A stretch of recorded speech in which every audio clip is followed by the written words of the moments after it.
Do you have any notes, Running just a little particularly late. for my defense? I want to start getting back on that this week. Um, So I have kind of the general stuff of.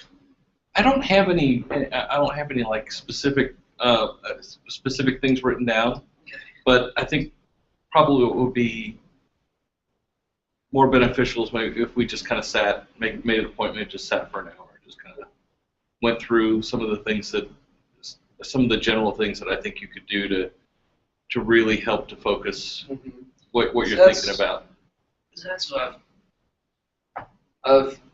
because of the independent study I had with Bruce, I have 8 books I've had about 2.5 weeks to read. So in the last week I've read about 1,200 pages of that. So that's been my focus. Yeah. And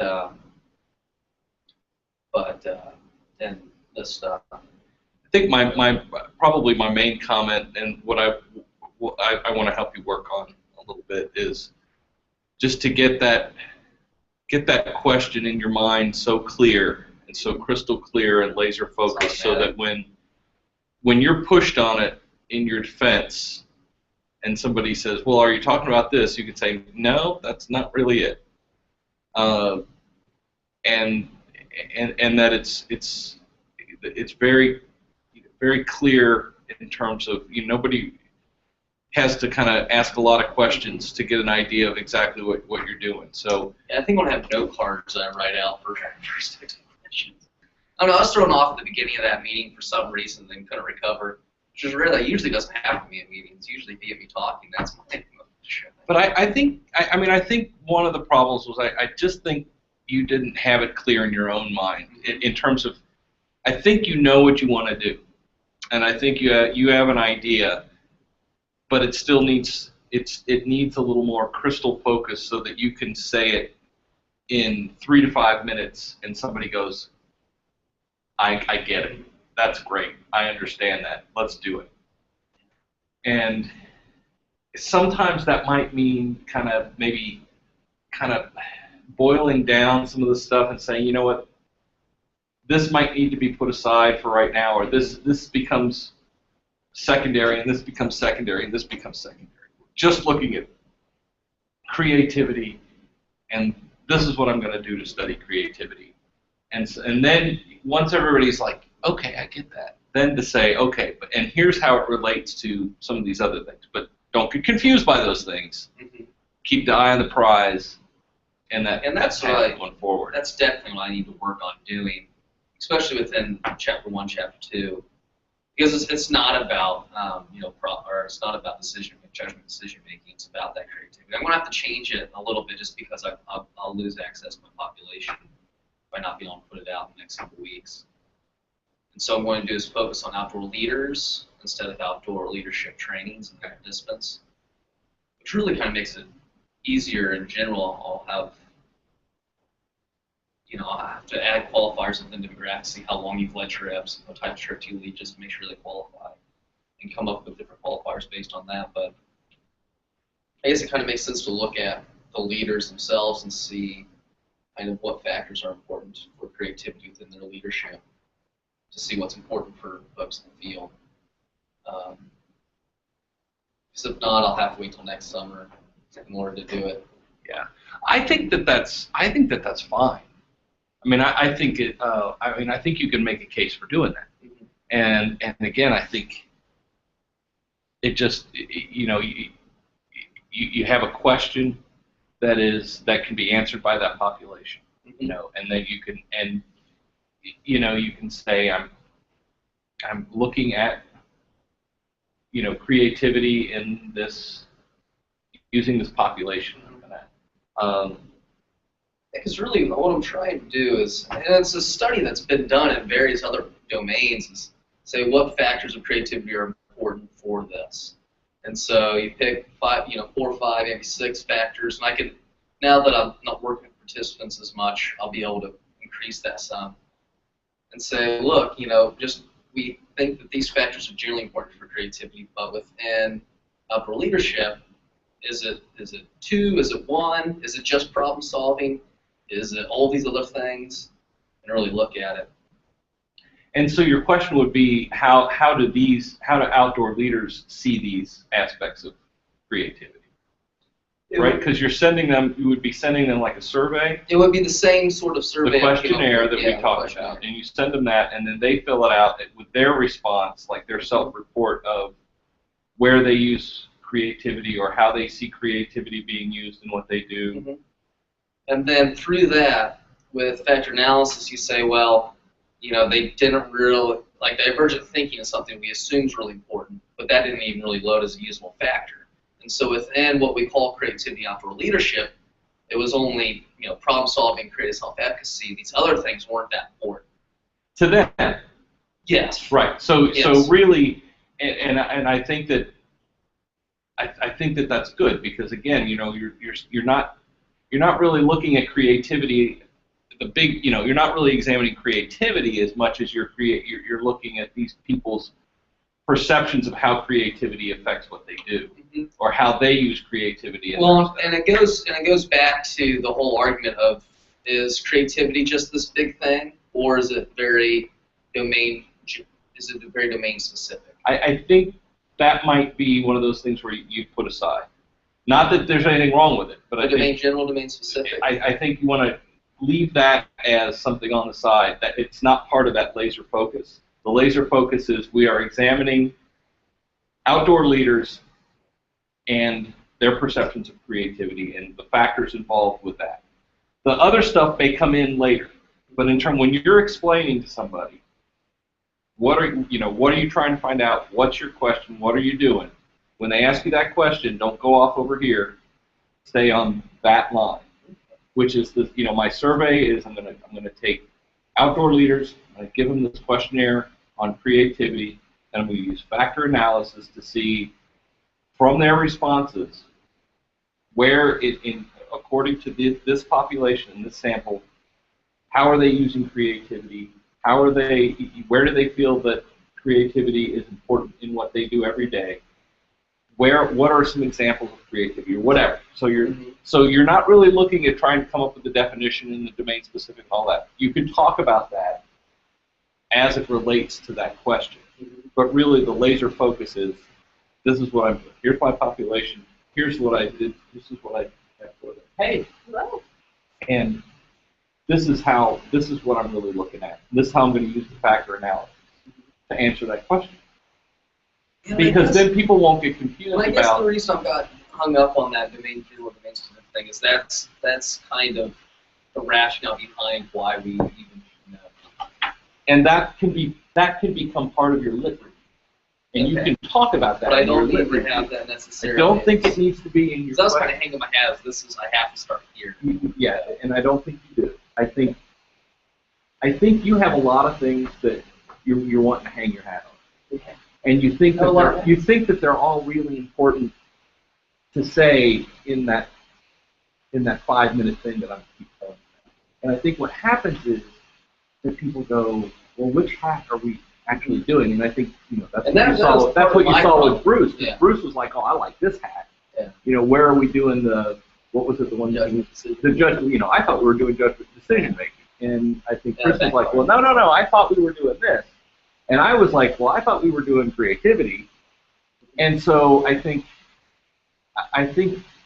what you need to do is you need to say, first and foremost, anybody asks you, what's your dissertation about? You have 2 minutes of, this is what it's about. Then if somebody says, well, how does judgment decision making come into that? You can say, well, judgment decision making is definitely part of how this actually affects judgment decision. And the way these people use creativity, it could affect judgment and decision making later. And we may see in Chapter 5 that may be one of the things that we see. Who knows? But that's not what I'm studying. And when I say creativity, I thought we were doing creativity. You say, well, we are looking at creativity, but we're looking at it from within outdoor leaders, and we're looking at how they perceive and use and experience creativity in what they do, and how it affects all of things. Okay. So again, you're like, instead of saying, yeah, it's all about creativity, you say, yes, creativity, but what it's really about is this, and this is how creativity comes into it. Or, just about any other thing. Okay, because I think one of the things you try to do is you try to follow everyone every time somebody would say something. You say, yeah, that's what it's about. I go down that rabbit hole. And you go down that rabbit hole. And so I think even if you have to say, no, not really. That's not really that. This is what it is. This is where we're going with this, and this is how we're going to answer that question. Here's my population. Here's my question. Here's my instrument. Here's what I hope to find out. And then in the lit review, you can support some of that stuff with literature on judgment decision, with literature on creativity and the domain specific and those types as it comes in. But because I'd like talking about my chapter 2 and see, because I have a lot of that stuff in there, and to see if it makes sense where it's at, make sure. Well, I think what you need to do first is to get your question to where it is, rock solid in your mind that this is exactly what I'm going to do, because then what you can do is say, okay, there's my road, and this is how I need to support that with this stuff. Okay, and so, and I think, if you say,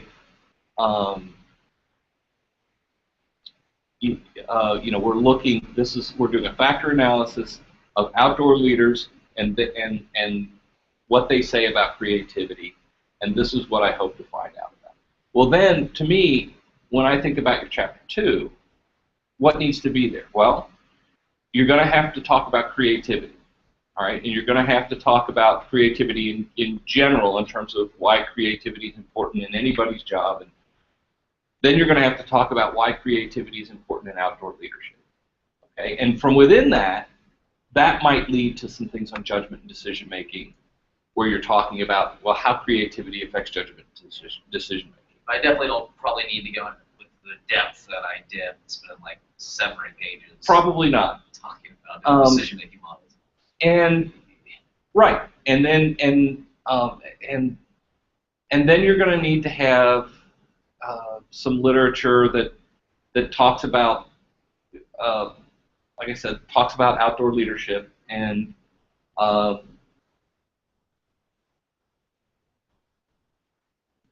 don't know. I'd have to. But I mean, that would be like the first places that I would go. So you said, well, what is it that people need to know about? You might have to go into, for example, if you're doing, all the factors that you're looking at, because you've defined certain factors in your factor analysis. You would have to kind of discuss some of those, right? You have to go through those factors. This is what we know about these factors and how they relate to outdoor leadership or whatever. So I think a lot of what you have probably could easily be used. It just needs to be moved around. It needs to be very clearly put in a way that I've been thinking about, like when people about user experience. It's like Steve Jobs for some reason, but it's the same thing when you go to a dissertation or you read an article. You have an expectation of what you want to know. Your user experience with that dissertation is it needs to give you what you need to know right when in your mind you go, I wonder about this. And then it should say, now let's talk about this. You go, oh, good. That was. Have you ever seen Reservoir Dogs? I haven't. It's on my Netflix list, though. You should watch it. So one of the things that I love about that movie is it has a weird organization, right? It's not chronological at all. And you start watching this movie, and at first you go, what the hell is this movie about? What the hell is going on here, right? And you start to have a lot of questions about who is that? Why did that happen?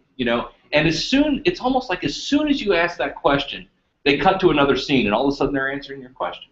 Who is Mr. Brown? Why is he there? And then they cut to another scene, and it's about Mr. Brown, and you're like, oh, okay, I get it now. And then you go, but wait a minute, that raises a question about this. And then the next scene is, I'm going to answer your question about that. So certain scenes raise a question, and then either the next scene or a scene soon after, as soon as you have that question, it's resolved.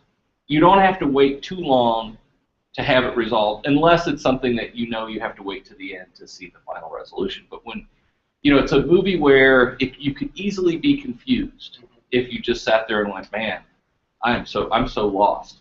But what he does is, instead of saying I'm going to keep you lost, he says I'm going to make you feel lost, and then I'm going to give you signposts, and I'm going to say this is where you, and that's what your dissertation should be, right?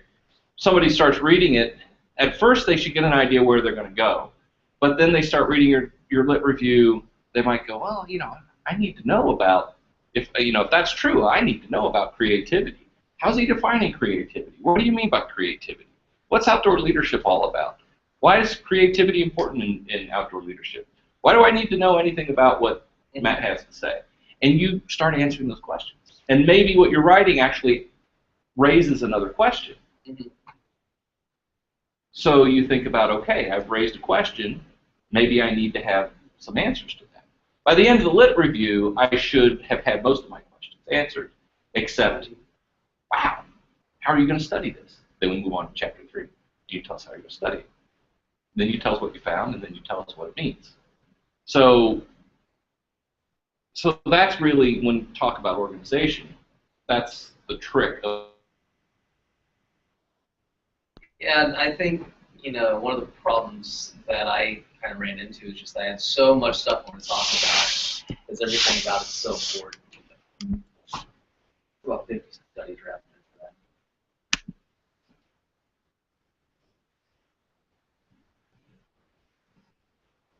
It'll be fine. I was trying to figure out my timeline the other day. Is that okay? So my youngest son has this year and then 2 more years for undergrad. So I'm not going to take my sabbatical. And when I take my sabbatical, I'm hoping that all the coursework, the majority of it's done, so that I can just focus on the dissertation. It takes more time than I anticipated. Like I was going to work this summer too and on some trips and stuff. I was like, well, I'm just taking 2 classes and my dissertation. I've been doing like 12-hour days all summer.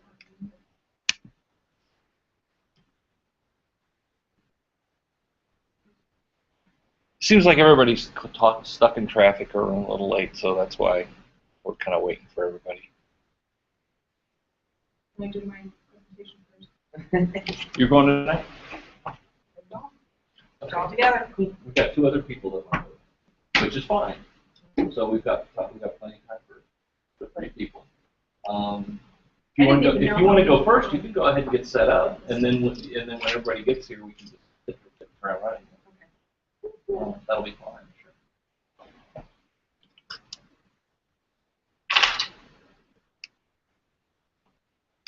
Where do I, in this one? Yeah. Let me go ahead and turn it on.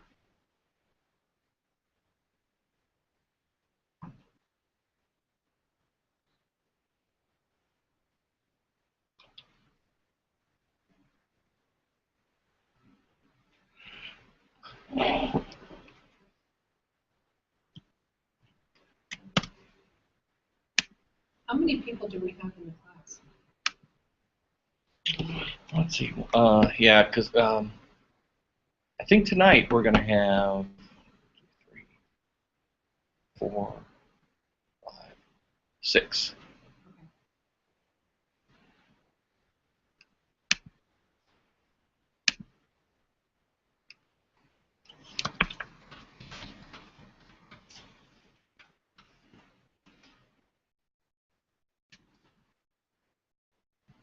If Lori gets online. But most of the people will actually be here tonight. Because Lindsay's actually going to do her presentation. So, and then next week, if the weather's good, we'll just meet at my house. Okay. I know Wednesday is our first day of school. I'm just hoping I can get out of there. It's all right. If you can, that's great. Even if you're a little late, that's fine too. Okay. I mean, it'll be very laid back. I'm gonna cook some food, and we'll just. Guess we bring things. If you want, you can. We'll bring a side dish or a dessert or something.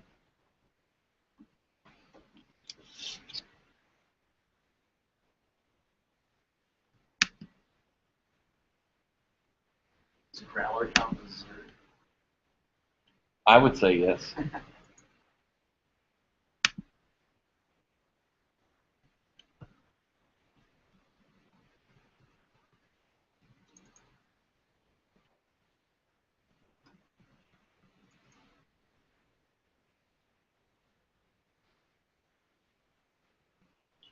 Yeah, I printed this out and made it. And then as I was going over it, I made all the copies. I found a misspelled word. I hate that. I went back in, like, I had to drive back into school and redo it because that drove me crazy.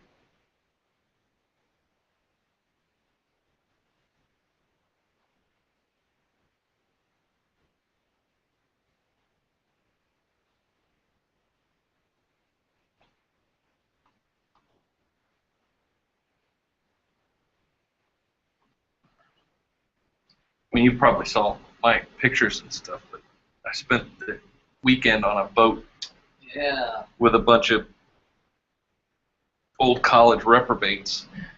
I didn't really know any of these guys.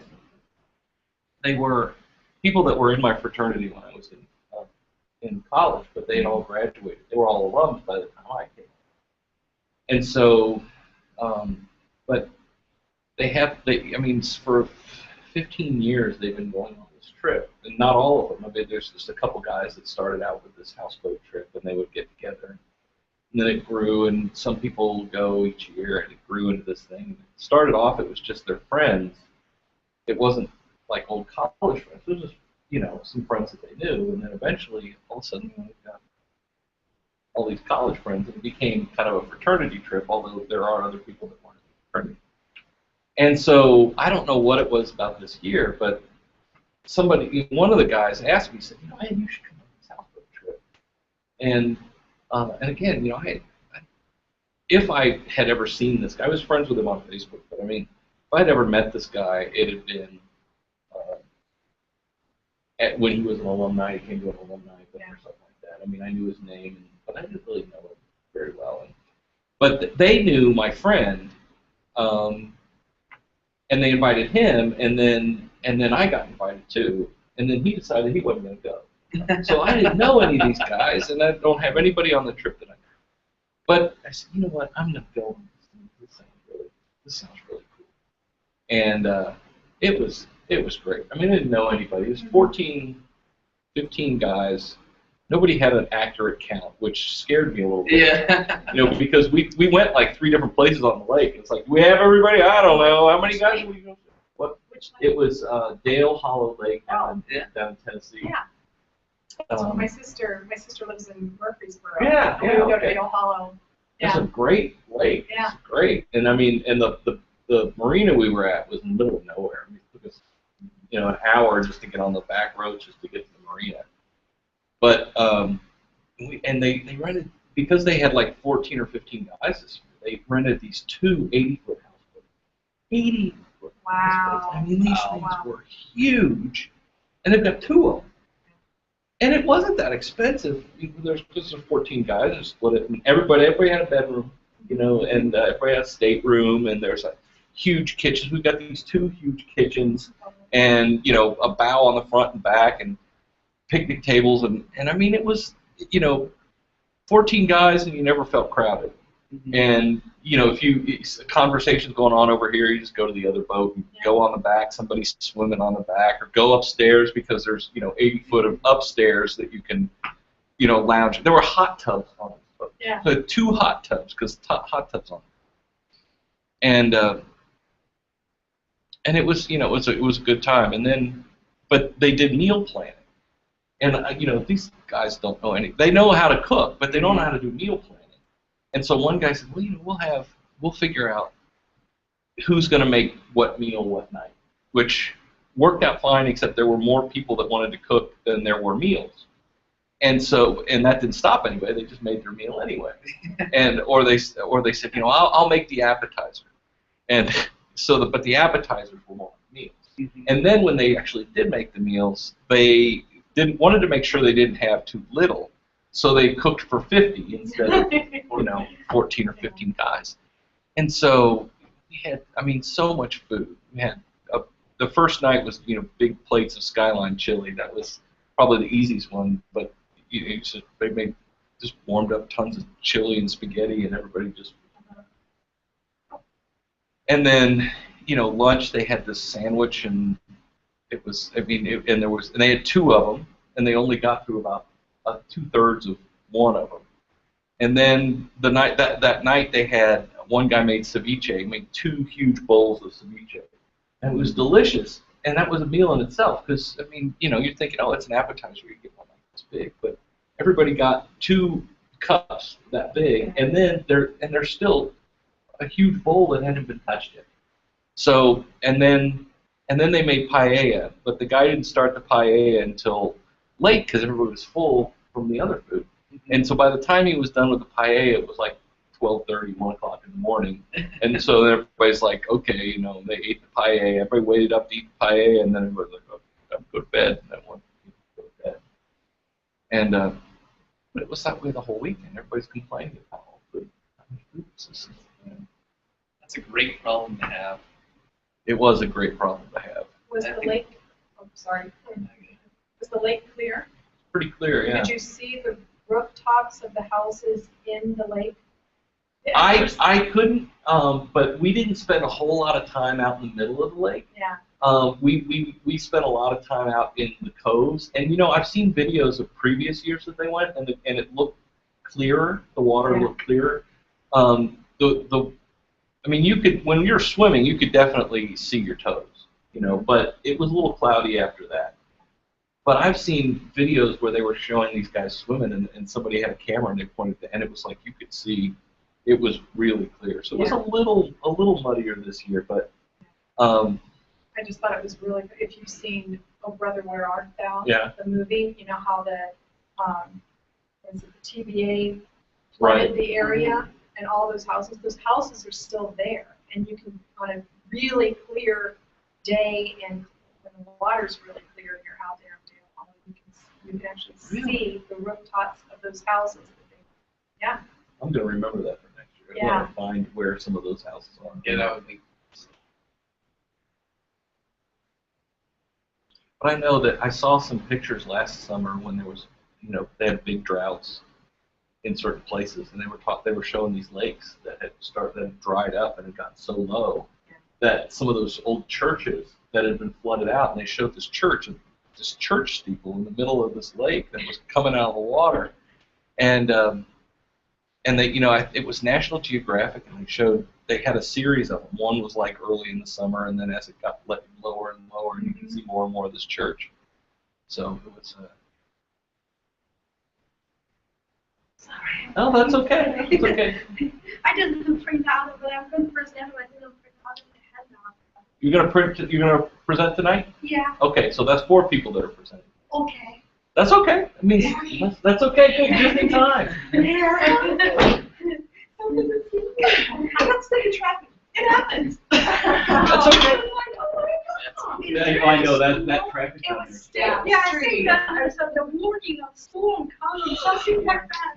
Well, it's between the construction and like very key Right. areas, Richland. rain, and 5 o'clock. Oh yeah, Richland. I live right down Richland. Yeah. And Richland, when I That's came in, awesome. Richland was kind of flooding over, so they had the guys with the stuff, and they're like, well, Jamie's coming too. She's going to present too. But she's not here yet. So Sonia was here first, and she said she wanted to go first, so she gets to go first. You want me to start? Please, go ahead. All right. So I figure, about a half an hour for each of you, and then Let me get we'll my have phone out we so can I have questions and so yeah. And I don't know if Lori's online or not. Well, she did. It did say 1 viewer, but now she doesn't say any. So send her the link. If not, she can watch it later. The paper I didn't finish, so I'm going to submit. That's okay. That's okay. The, I mean, the paper I don't need. Mine is it is the language and the soul of the child. And I think it's really good. Yeah. And actually, I still have a little bit. That's okay. I present most part I think interesting. That's There are okay. a lot of things. And it's okay. You can turn in the paper when you get it done.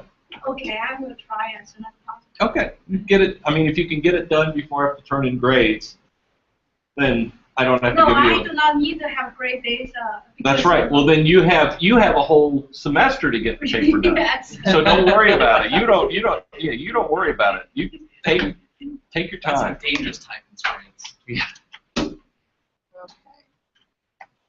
Yeah, because I don't have to turn in your grade until December. So Yeah, right. take your time. So, okay, All right. whenever you're ready, go ahead. I'll get started. Okay, so what I decided to do was kind of compare a couple of public schools, Mission Hill that we read about, and then my school, which when I read the Mission Hill mission statement, I was like, yeah, I think my school is a democratic school. And then I'll also compare a private school that I found in West Virginia that I'll talk about at the end. So I wanted to start with the oops, and I forgot let me grab this. I wanted to start with thinking about the mission statements because I really think that philosophy is critical in who you hire for your school, and so that there's like a strong perceptual congruence within your school, and that way you can move forward in whatever endeavor you're trying to promote. So in my school, it's an IB International Baccalaureate school, and we are trying to promote international education. And I will compare that to the Mission Hill as well. But when you look at the mission statement of the IB, I highlighted a few sentences that I think are really, really important. In that first paragraph where it says that the IB aims to develop inquiring, knowledgeable, and caring young people who help to create a better and more peaceful world through international or intercultural understanding and respect. When you look at Mission Hills, I was like, okay, that's kind of like in their first paragraph, and if you read their mission statement, it's several paragraphs long. But that first one, I was like, okay, so they're trying to promote productive, socially useful, and personally satisfying lives while also respecting the rights of others. So I could see a connection between those two. And then the last paragraph in the IB mission statement, to me, is the most powerful of it, and there's a lot of controversy around the world with that particular statement. That we're promoting lifelong learners who understand that other people with their differences can also be right. And in some religious schools that are IB, they have some issues with that statement. But when I was reading Mission Hills, I was like, okay, so they talked a lot about habits of mind in there, and that they're also promoting love for others and respect for ourselves. So when you compare the two, I was like, okay, it's pretty close. When I go and evaluate schools, I look at mission statements. That's one of the first things that we look at. And so my school has gone through about 3 different revisions in the 17 years that I've been at Cassingham. And this has pretty much stayed. We have this saying, you want to stay on track. And the letters seem to change. Those were changing over time. When we became an international school, we had to put in things like action and curiosity because that promotes internationalism, so to speak, according to the IB. So that pretty much stayed the same, but our actual mission statement changed. And we made it more internationally focused, putting in there, caring citizens of the world. Okay, so that made me think about why we have mission statements and the importance of mission statements and who actually contributes to the creation of the statement itself and promoting that philosophy. And when I go into a school, those are some of the questions I ask. Is it just the staff? Are parents involved? Are students involved? At our school, in the beginning, it was only teachers. The teachers created it all. Now that we've become an IB school, it's more choice and more open for students. And students review it and parents review it before we have the stamp of approval. So there is a system of review that we go through. Hello? there is a system of review that we go through, and every IB school actually has to document what their system is. So, for example, every 3 to 5 years, you will actually go in, look at your mission statement, and see if there's any revisions needed, mainly because we're looking at current practices, and will our school reflect those current practices? I'm not sure if Mission Hill does that, but it would be interesting to kind of look at.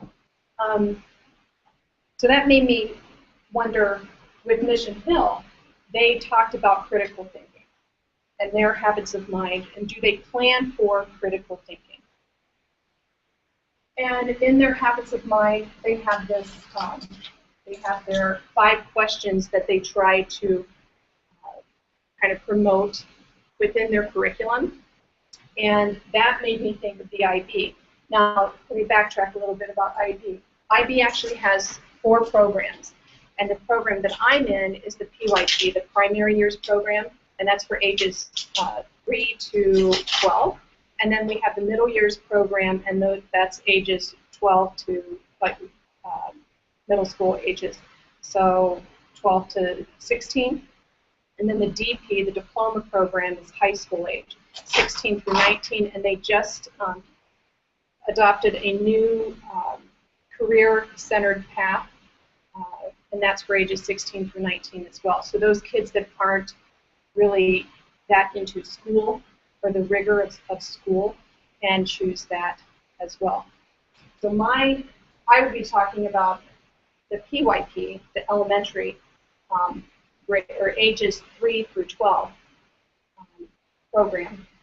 But the learner profile is something that all 4 programs have in place, and that's the continuum that drives the IB. Because what the learner profile is, and included in the attitudes as well, is basically 22 attributes that we want our students to feel and become. I'll give you some examples of that in a little bit. We also intertwine the transdisciplinary skills and then the key concepts, and I'll come back to the key concepts in a minute. The learner profile and the attitudes, like I said, are a set of 22 words. So we have 10 learner profile words, and we have 12 attitude words that are posted.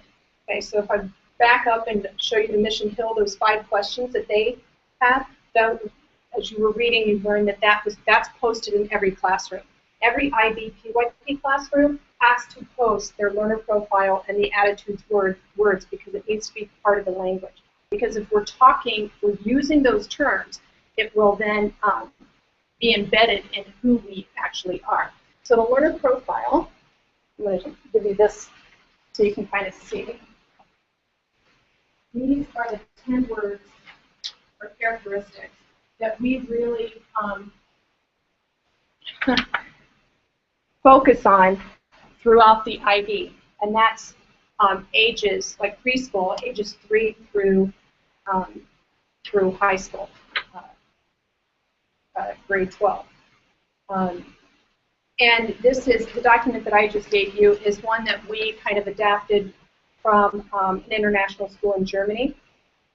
We used some of their language in the definitions, as well as what the IB has in some of their documents too.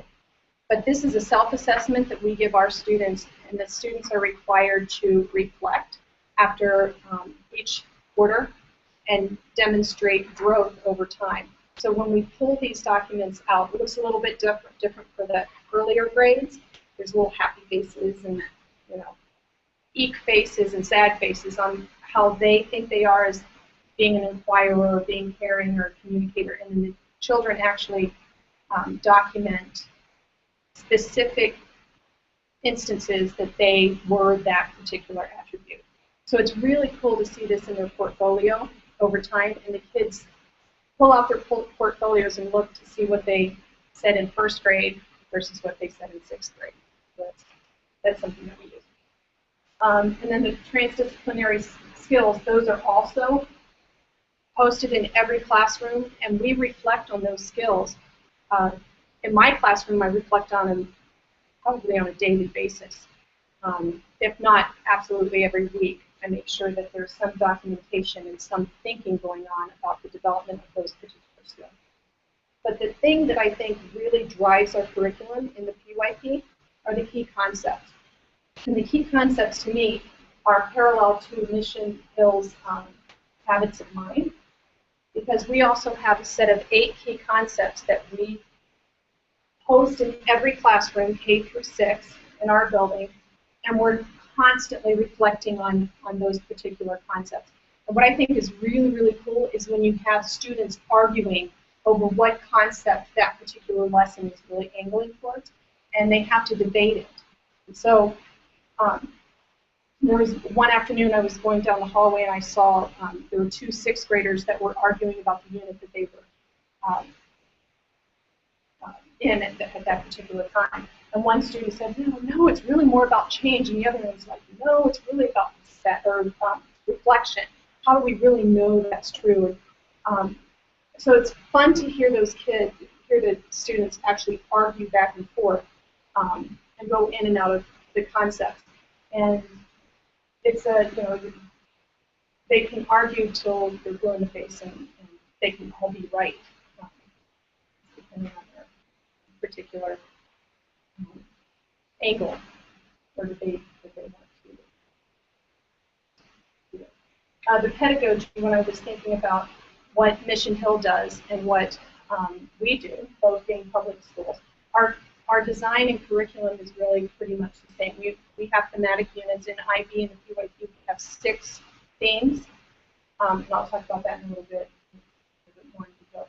We are truly inquiry-based and project-based. Our units, I'll pass out a planner here in a little bit, but our units, many of the summative assessments are project-based.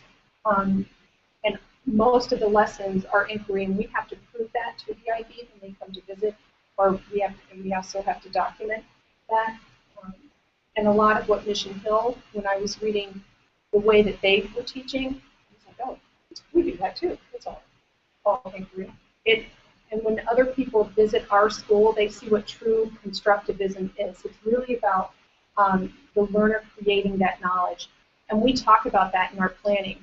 I'll speak to it a little bit. And students are actually asking each other those kinds of questions too. How do you know, using the key concepts as I mentioned before.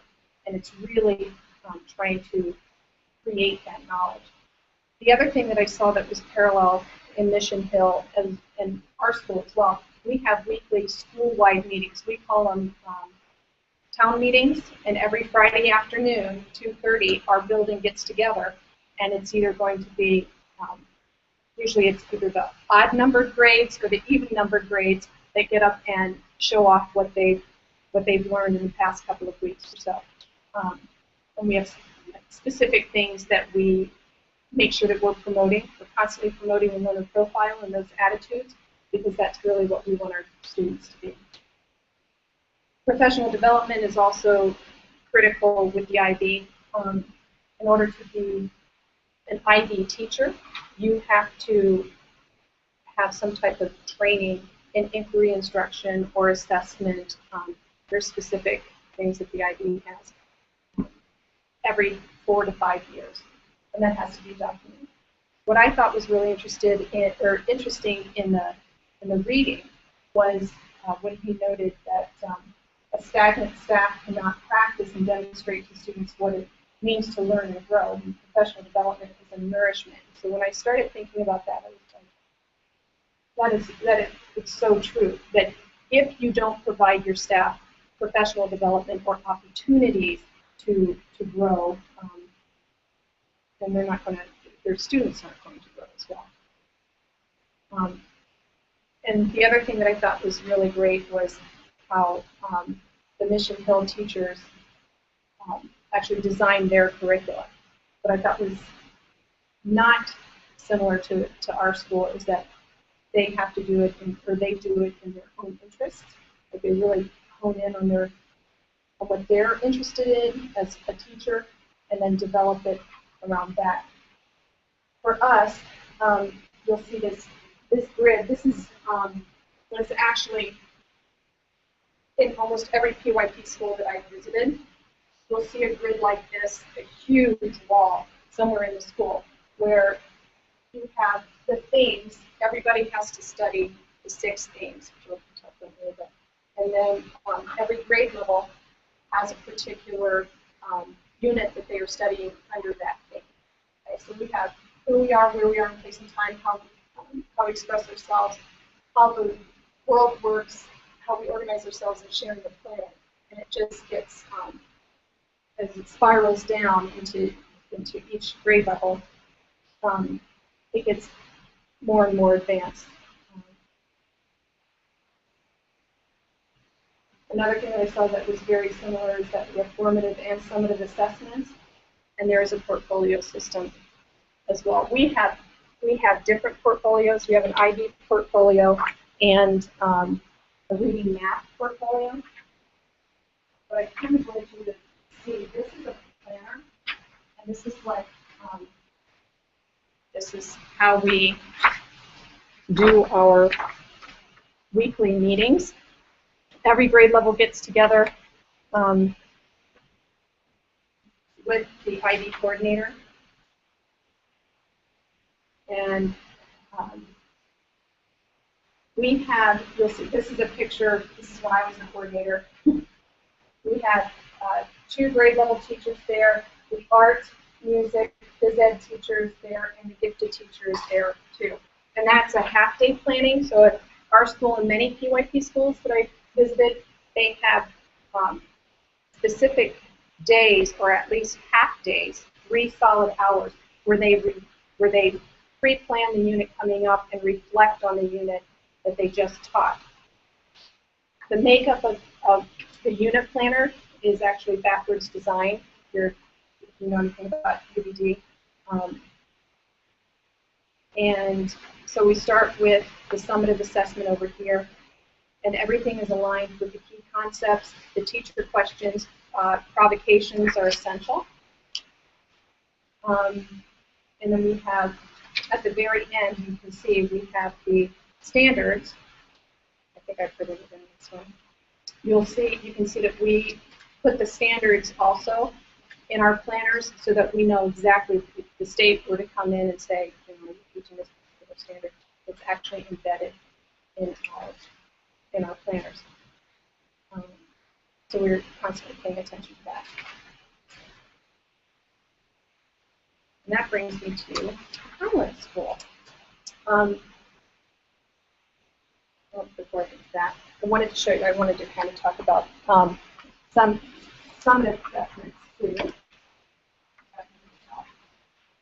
Okay, so the planner that I just gave you was our 5th grade planner from Sharing the Planet. And we have a central idea that we try to promote throughout the unit. But then this particular summative is a project that the kids do, and they have to create a biome and an ecosystem with an actual, you can see it on the back. I have a picture of the reflection piece that the students have to do. So in order for them to, this is the rubric that we use, so the kids know exactly what to aim for on their biome box and the poster that they have to do. And then at the very end of every unit, there's student reflection, and we really value that. So the students actually go through and have to talk about the whole process. And we really promote process over product. That's something that is pretty fun.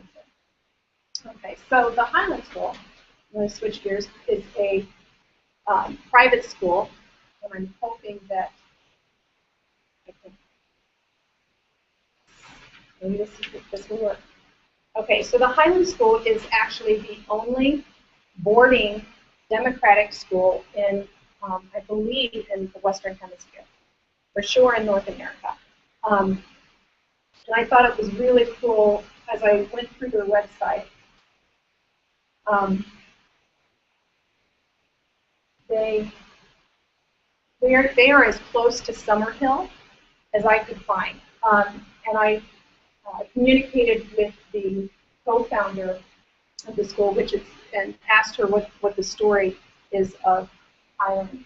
And she and her husband in 1969 actually visited Summerhill and went through Summerhill, and they were really stoked about Neil's vision of democratic schools, and they wanted to implement that here in the States.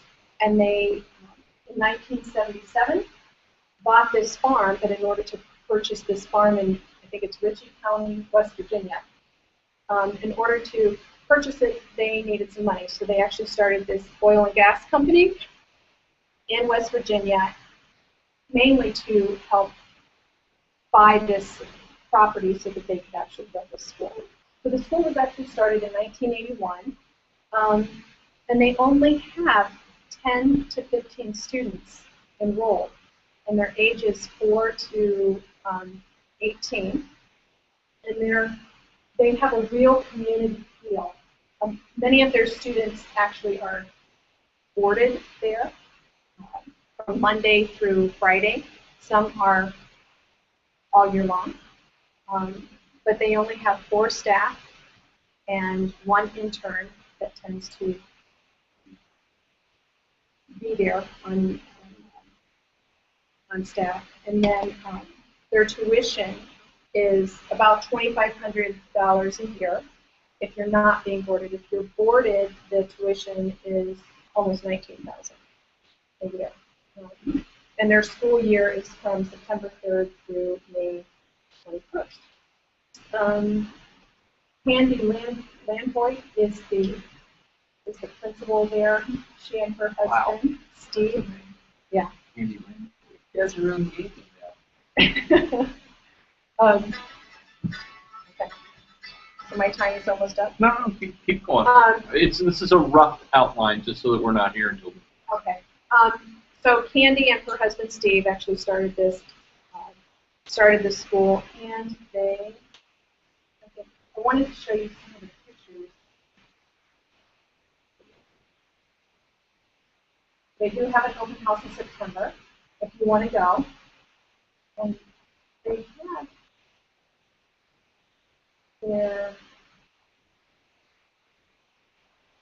that's it. Right here is their dormitory, so that's where the kids stay. And that was determined in one of their general meetings with the students that they wanted to expand, and so they actually created a gym and raised enough money for the dormitory. So the kids were part of the process, and all of that. That is.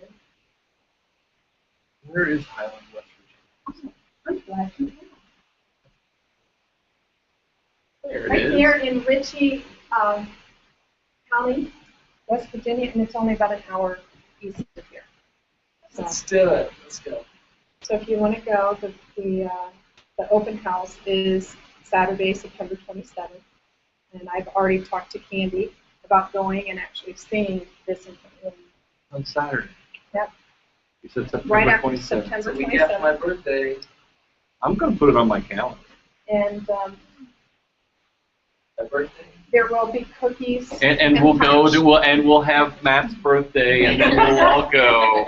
And Rosh Hashanah is Thursday, so my school's off on Thursday, and I'm planning on taking a Saturday, or a personal day on that Friday, so I have a nice long weekend. So that is. I don't have anything on that day. I'm going to add it. So what time is the open house? I think it's 1 to 5. 1 to 5?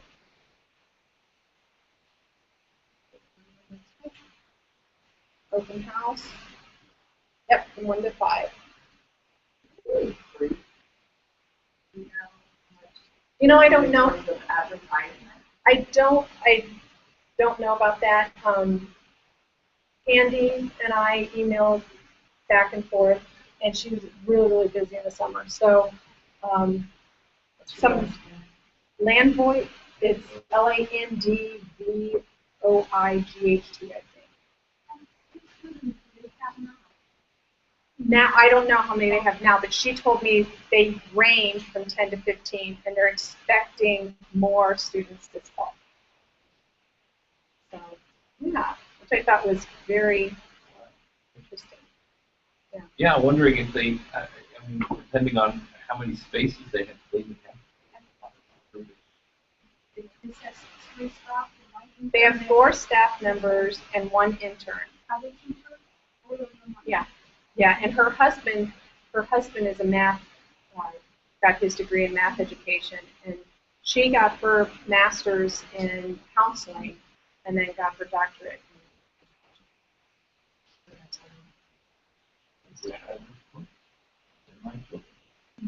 It's only an hour.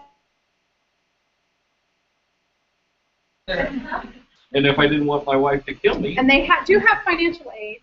They have financial aid. So, my wife would say, oh, I'm sending the kids away to go to school. No, Dad, I'm not sending them. She doesn't like when I send them to my parents. So I'm really good. any questions?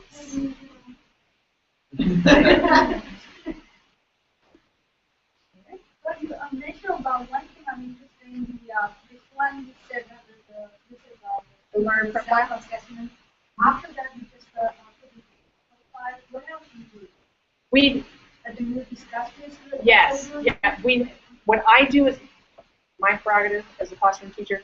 They go through, they write something, some evidence for each profile, but I go through and I say highlight the one that you feel is one that you developed the most this quarter, and then star the one that you want to challenge yourself that you feel is your weakest area or most So challenging. it's one for Yes, yeah. We It's give kind of that. like their progress report. It is. Teacher, what is it? Like parent-teacher conference. Yes. That's what we do. They do. Yeah. I mean, with Michael, we got them. That's kind of the assessment. They pull it out we have student-led conferences, and that's one of the items that the students pull out. Now the younger ages, they only do it on the semesters. But once they hit 3rd or 4th grade, we ask that the kids do it every quarter. Because they also have, kind of like Mission Hill, we have an exhibition in 6th grade where they have to discuss how they developed a particular, the learner profile, how they evolved and became as much of the learner profile as possible. And then depending on the 6th grade, they choose one of these themes that they don't have to do a unit on. The teachers don't actually teach it. The kids actually write their own planners. So this template that I gave you, the 6th graders get a blank one. They have to create a central idea under the particular theme. So if they did sharing the planet, they would have to, in their exhibition, demonstrate everything in the descriptive. So they would have to demonstrate rights and responsibilities in the struggle to share finite resources with other people and with other living things, communities and the relationships within and between them, and then access to equal opportunities, peace and conflict resolution. So there, a lot of kids will choose something like recycling, or something that, I'm trying to think of some really cool ones. Off the top of my head. They might have an issue. This year we had a student who is in his final stages of a very rare cancer. And so students were interviewing different doctors and oncologists and actually going to Children's Hospital, the James, there at Ohio State, and talking with the professionals, learning as much as they could about Daniel's case. So that was one thing. Another school that I visited in Beaufort, South Carolina, the kids researched their community and found out that there was a lot of crime in one particular area. And then they researched what's the best way to decrease crime in an area, and they realized, they created this knowledge that if you have lighting in a particular area, it deters criminal activity. So these kids, they were all fifth graders, raised enough money to put in particular lights in that area of their town. And then over time, like when they got into high school, they could actually see how it decreased the crime. So that's real action service learning at its best. So that was one example that I saw of an exhibition that kids did under the theme sharing the planet. A lot of our kids like to do how we express ourselves because it's real loosey-goosey, and they can express themselves in a variety of ways.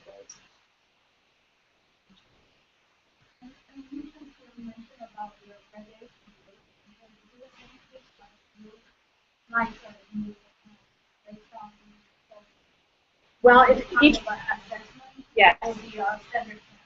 We don't have a standard test for IB, but we have to provide an exhibition for the PYP. For the MYP, it's a personal project, and then for the DP, the diploma program, it's totally different. They have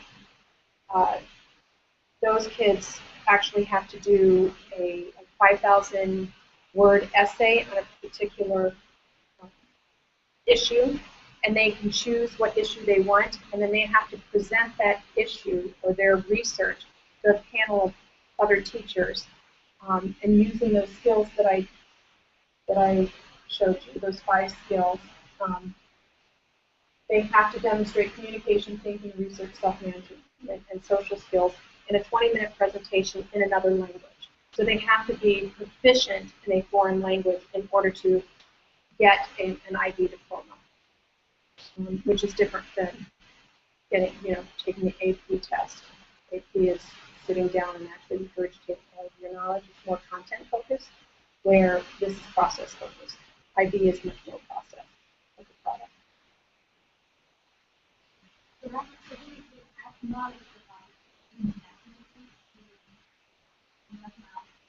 Yes. And there are high schools that have IB programs that aren't just IB schools. I mean, my friend was saying that his daughter was in the IB program. What grade? It was high school. Yeah, then she's in the diploma program, and they have to take. It's very, very rigorous. Like most IB high school students, don't do a lot of extracurricular. Unfortunately, even though balance is one of our learner profile words, high school kids that are in the IB program struggle with balance because it is incredibly rigorous. Because that essay that they have to write, it's more like a dissertation. I mean, they have to do so much research, and then it gets sent to someone outside of your own country to be graded. It cannot be graded in your own country. I think that's what he's talking about. Yeah, but the presentation is really cool because they have to demonstrate those skills and their technology, all the communication. Because there's a slew of descriptors under each one of those skills that kids have to have.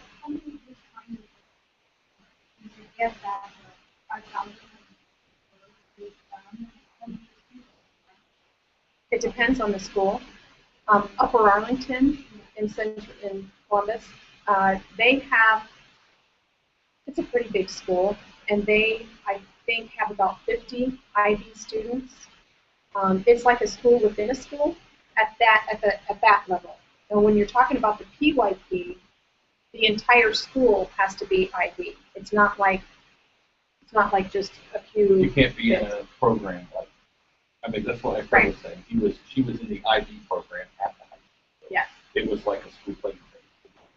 Right. And those teachers have to be specifically trained.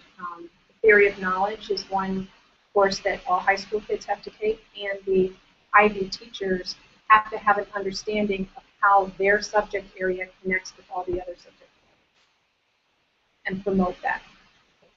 Help guide the kids to see the connections between the content. And there has to be collaboration, teacher collaboration is a must, or you can't be in the school. It has to be built into the discussion.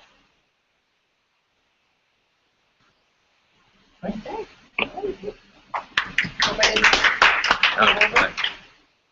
Let's go next. You guys could fist fight it out, but whoever's one. No, the three of you I'm guys. not presenting today. I'm Matt saying is not my presenting part. today, and I am not presenting today. Because I'm not really, you probably can get it. Okay, you can go last. All right, that's good. Now we've got. I like all your opinions. I don't think. Maybe you really missed doing dioramas.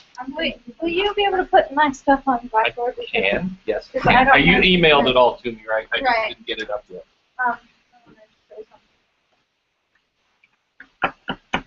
I explored Wycliffe Progressive Elementary in Upper Arlington, Ohio, and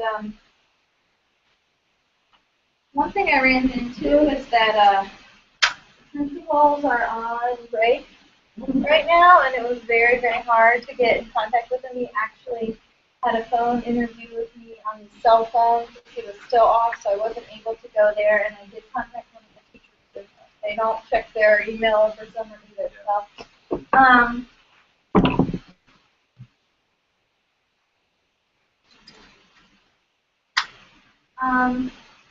But I want to show you this quick little video about Wycliffe.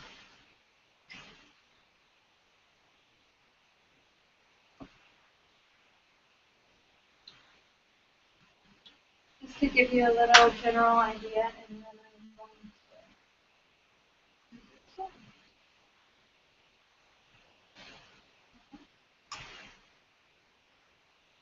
to. Do we have sound on that? You got it, Matt?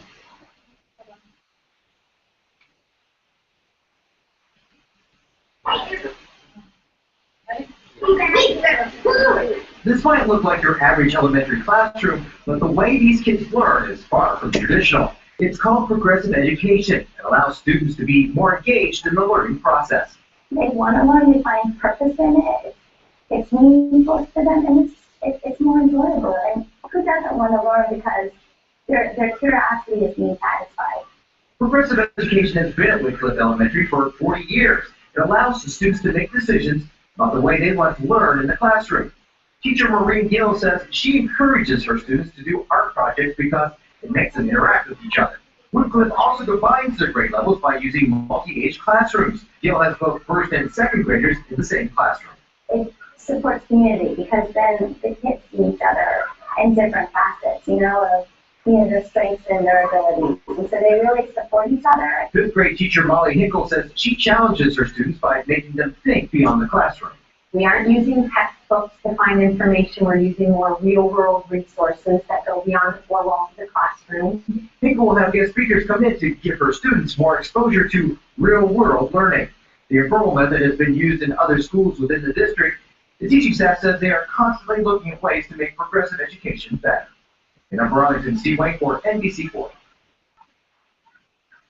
that's just the basics.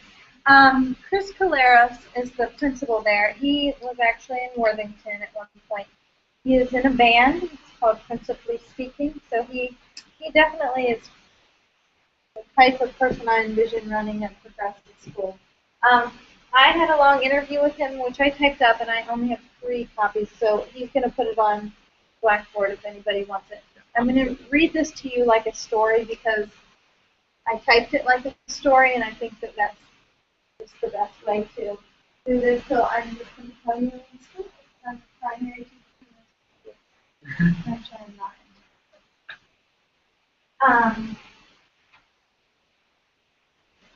Okay.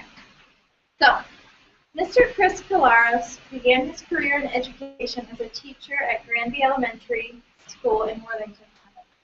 He taught there for 13 years. Mr. Fred Burton, who trained out of the Ohio State University with an extensive background in progressive democratic education, became his principal and really helped the teachers of Granby understand what progressive education was all about. You'll hear his name a little bit. Mr. Caleros noted a real excitement around progressive education and a willingness to learn. Mr. Claris then became the principal of Liberty Elementary for 3 years, and when Liberty and Sutter Park Elementary merged, Mr. Claris moved to Evening Street Elementary for 3 years. At that point, Fred Burton had moved to Upper Arlington and was principal of Wycliffe Elementary School and had been there for many years. When Fred Burton retired, Mr. Claris said he took a shot at the job and landed it. He has been the principal of Wycliffe Progressive Elementary School for 7 years now and notes that it has been everything he wanted it to be. We began the interview by discussing a typical day at Wycliffe Progressive Elementary, and I want to say that some of the questions I asked were not, I'm not going to give you a lot of technical stuff. These are things that I wanted to know about the school, so maybe you have other things that you would have rather known, but this was the stuff that was important. So, Principal Claris said that there are some differences from other public elementaries, but they're not as visible to those who may be unfamiliar. He stated that the school believes in flexible use of time and space, but there are things that crowd that belief, such as pull-out schedules for student intervention or related art schedules. Same things that the teachers fashion their days autonomously. Not everyone is doing the same thing at the same time. Some similarities within all of the classrooms is that you will see a 1-hour block of time for math and the teachers engage in reading and writing workshop. Their social studies science time is very theme-based, where language arts are integrated into the entire day. The schedule for a typical day per se is not too different. It is how the schedule is implemented that sets them apart. Wycliffe believes in meeting kids where they are. You will see lots of small group activities and the workshop model being used throughout. There are lots of arts within the regular classroom. You will always see kids learning through artwork, and you will see very little lecturing. He includes that there's lots of carpet time and cooperative time. Principal Claris and I began discussing how Wycliffe Progressive Elementary might compare to such schools, such as Mission Hill. He stated immediately that classroom communities are set up, important, and clearly evident within. Although the teachers set up the routines, democratic practices are established here. The kids craft the routines and refine them. So, teacher might say, this is what we have to do for today. How are we going to do this? And that's done at the beginning of the year. They create the rules and expectations of the classroom, and those sort of become their covenant, the children. They are used as a tool throughout the year to address conflict. He believes these classroom communities help kids get ready for a democratic society. The playground rules are fashioned by the children as well. They become known as their I wills. These rules really end up being what the teachers would create, but the children take the ownership and create them on their own, creating a higher connection. So they really don't differ much in what the teacher would decide. It's just allowing the kids to get there on their own. These rules are used as mediations between children as not to impose sanctions. They are used as a process to get kids to talk to each other, which he believes is a helpful democratic process. He believes they could improve and focus on raising social consciousness and doing a better job in pointing kids toward issues of the day and think about what they could do to help. Principal Claris knows the principal of Mission Hill School, Ayla Gavin, and that they are on the board of Progressive Education together. From the website, and I'll show you that in a minute, I was able to see that Wycliffe Progressive Elementary engages in town meetings, much like the ones discussed in the Mission Hill book. I asked Mr. Claris about the town meetings there. He became very excited about this. Every classroom in grades 1 through 5 hosts a town meeting. The whole school gathers in the gym on a Friday, and the host classroom tells about what they have been learning. The kids decide what to share and the aspects of how they are going to share, and this could be skits, role play, multimedia, etc. However they choose, and the teacher helps facilitate, says it's a wonderful experience, and deliver their presentation to the entire school. Principal Claris describes this as remarkable and not a competition. This experience is all about sharing learning. The students learn how to speak publicly and be a good audience. He describes that there are sometimes glitches when a student forgets, or there are technology issues, and the students are incredibly patient.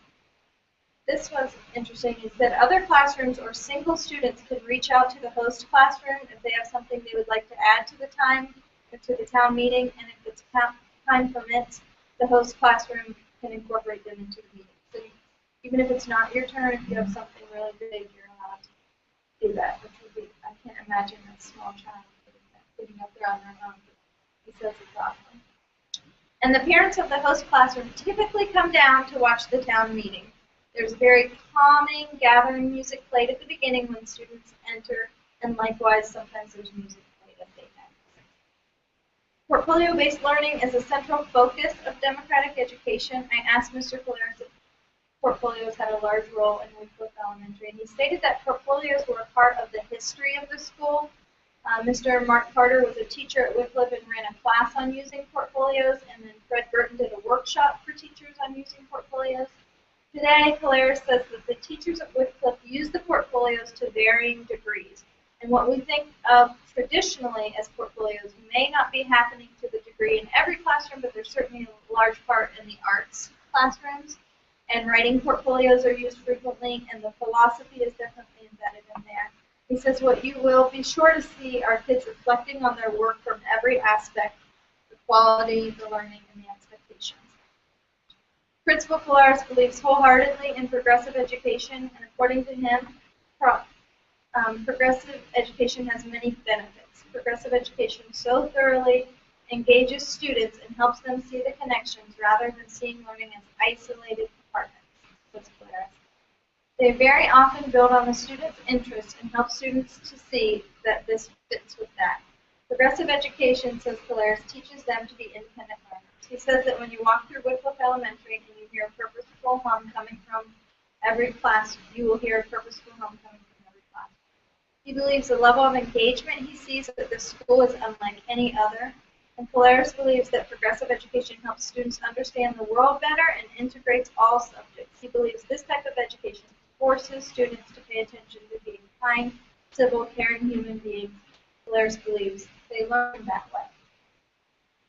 So if this sort of education is so powerful, why aren't we all doing it? Why isn't every school run like Wycliffe Elementary? Collaros believes that in the public arena it is difficult because progressive education must be embraced school-wide. If teachers are not of that orientation, it is hard because you cannot change the staff in public schools without bumping against provisions. He believes private schools have much more prevalent progressive education abilities. Collaros believes the key is having people buy in and making sure every staff member there is committed to progressive education and its beliefs. He says this gets harder in this day and age where one-size-fits-all, standardized testing, teacher evaluation, and state report cards exist. He firmly believes you cannot rate a school based on a few days in May. Collaros believes that these pressures on schools keep progressive education from filtering in more schools. He says that Wycliffe has been using progressive education for 44 years. There's a strong presence there for it, and it began in one classroom and was not mandated, but slowly worked its way to becoming a philosophy school-wide. That being said, finding teachers to hire who would be a perfect fit is no easy task. Collaros says the interview process asks some very pointed questions about their personal understandings of progressive education, as well as their reflections upon their own learning. Which I thought might throw me off in an interview situation. Child-centeredness is discussed with teacher candidates and is crucial that they understand interdisciplinary studies. The teacher candidates are asked how they view themselves as human beings. So I'm thinking, how would I answer that? Ultimately, Collaros believes that in order to hire a new teacher, he must believe their heart is in progressive education. A teacher at Wycliffe Elementary must value and respect children and want their voice heard. And as we wrapped up the interview, we were able to discuss some other interesting pieces of information about Wycliffe Progressive Elementary. Collaros shared two critical questions that they look at regularly to help keep them on track. How is our learning community living the progressive tradition today? And what happens when our learning community collectively faces the continuing challenge to interpret the progressive tradition in today's modern culture? Collaros believes maintaining the integrity of these questions is becoming harder and harder each year, but he believes they have to sharpen the resolve to do so. Right now, they're looking closely at their outdoor learning. Teachers often take students down to the Scioto River to explore and teach. The students get in and catch critters and have a great time there. Love it there. However, Collaros wants to know how they can better use their property to enrich the learning experiences. He asks, how can we get more play and creativity specifically from the brain's perspective? He says that one must keep the central questions in front of you so that you don't get buried in OTES, Common Core, etc. You must resolve. Polaris also revealed that Wycliffe offers a great deal of in-house professional development to their teachers. They're strongly connected to the Progressive Education Network and sent me to the Penn website and some good stuff. Polaris and teachers from Wycliffe have presented at their last 2 conferences. They're held every other year. They have connections to the National Institute, the Manhattan Day School in New York City, and the Park Day School. They come together as a group so they can all learn more. And Polaris has recently joined the board for Progressive Education and notes that he is continually seeking professional development opportunities for his staff. He remains optimistic that Wycliffe will continue to grow as a progressive school and that the philosophies are still very much alive and growing within the 4 walls of Progressive Elementary School in Upper Arlington. I put the website on here and I'm going to show this to you. The funny part of this is they redid their website in the process of this presentation. So 2 weeks ago, there were videos of town meetings and a picture of Chris Polaris and awesome stuff. And a week ago, when I went to go get this all together, it's not there. But I'll show you what is there. So I was bummed about that. And he said, because when we talked, he said they were definitely on there, and I knew that. But I'll show you a little bit of it.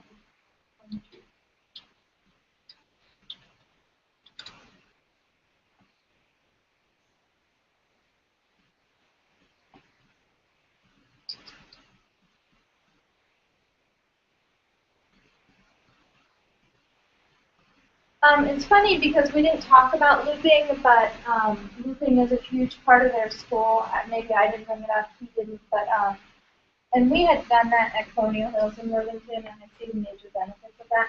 And as I was going through this interview with him, all of the things he talks about in the way they teach and they create their rules and sort of a covenant, and I couldn't help thinking, we do that. Like, my school does that. We do all of this. We have a reserve out back where we do outdoor learning, and my students have always created their rules. And so I think that, and we don't do our looping anymore, but we used to. But I think a lot of schools are really close, or they do all of these things, but they're just not called progressive schools because of all of the things they do. I think Wycliffe, from what I could tell from the interview, and I have been there before for some reading recovery work, I'm not sure how different they really are from the rest of us. I think that, like the things he's talking about are keeping them from a lot of the things they want to do. Here's something about their town meetings. And it talks about the performances and how it's different from a town meeting. Practice while wondering, are we sharing what we've learned in a way that others will understand and be somewhat interested? So this talks all about their town meeting. And they're an important piece of what makes Wycliffe Wycliffe. I think that's great. Now our school definitely doesn't have town meetings. And I think what an awesome part that would be, and I can almost in the back of my head hear the teacher saying, we don't have time for that, which makes me feel really sad because that's what it's come to, that's their answer to everything.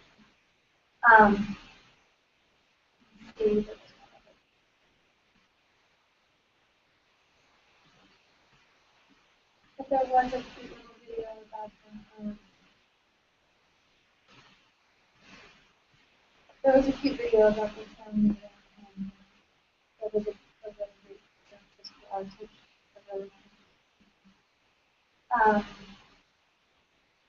I think that's really all that's left on the website.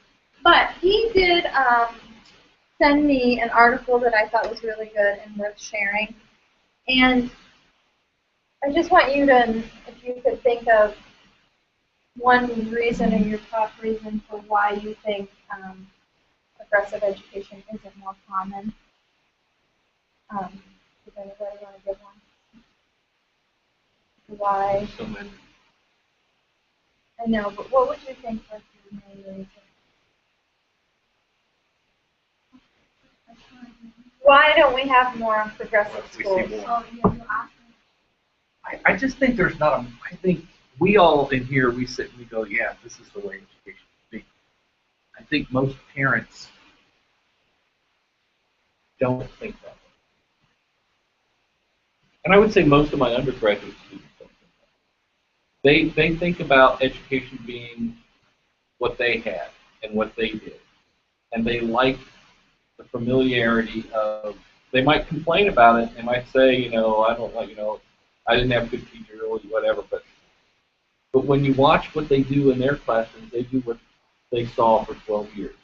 And I think parents who don't know the stuff exists or don't know about it, it's new and it's scary to them, and they're like, no, my kid needs to learn math. You have to teach my kid how to learn math or else they won't do the job. And I think that there's that fear of, well, that can't work because if it worked, everybody would do it. There was a school that I went to visit during an authorization visit in Los Angeles, and during the evaluation, I get to sit with parents. And one of my questions is that you're saying all these great things about your school, but what is something that you wish your school would do or that you find challenging about your school that you wish? Some weak areas. And one parent said, when I was in 5th grade, I learned the state capitals. And the kids don't have to learn the state capitals anymore. I wish the kids would have to learn the state capitals. How did that benefit you as a U.S. citizen? Is it better to know, and my question was, is it better to know why that city became the state capital or the name of the states? So in my mind, I go through those key concepts, and I'm thinking form, function, causation, change, and mission. So I think causation, what is the cause of that state capital? That's higher level thinking. Where parents are at form level, what is it? And that's where I think it's trying to educate the masses. And to answer your question, I think it has a lot to do with control. And it's control of the legislators wanting to control what happens in the classroom. And if we teach kids to think or question too much, it might cause some.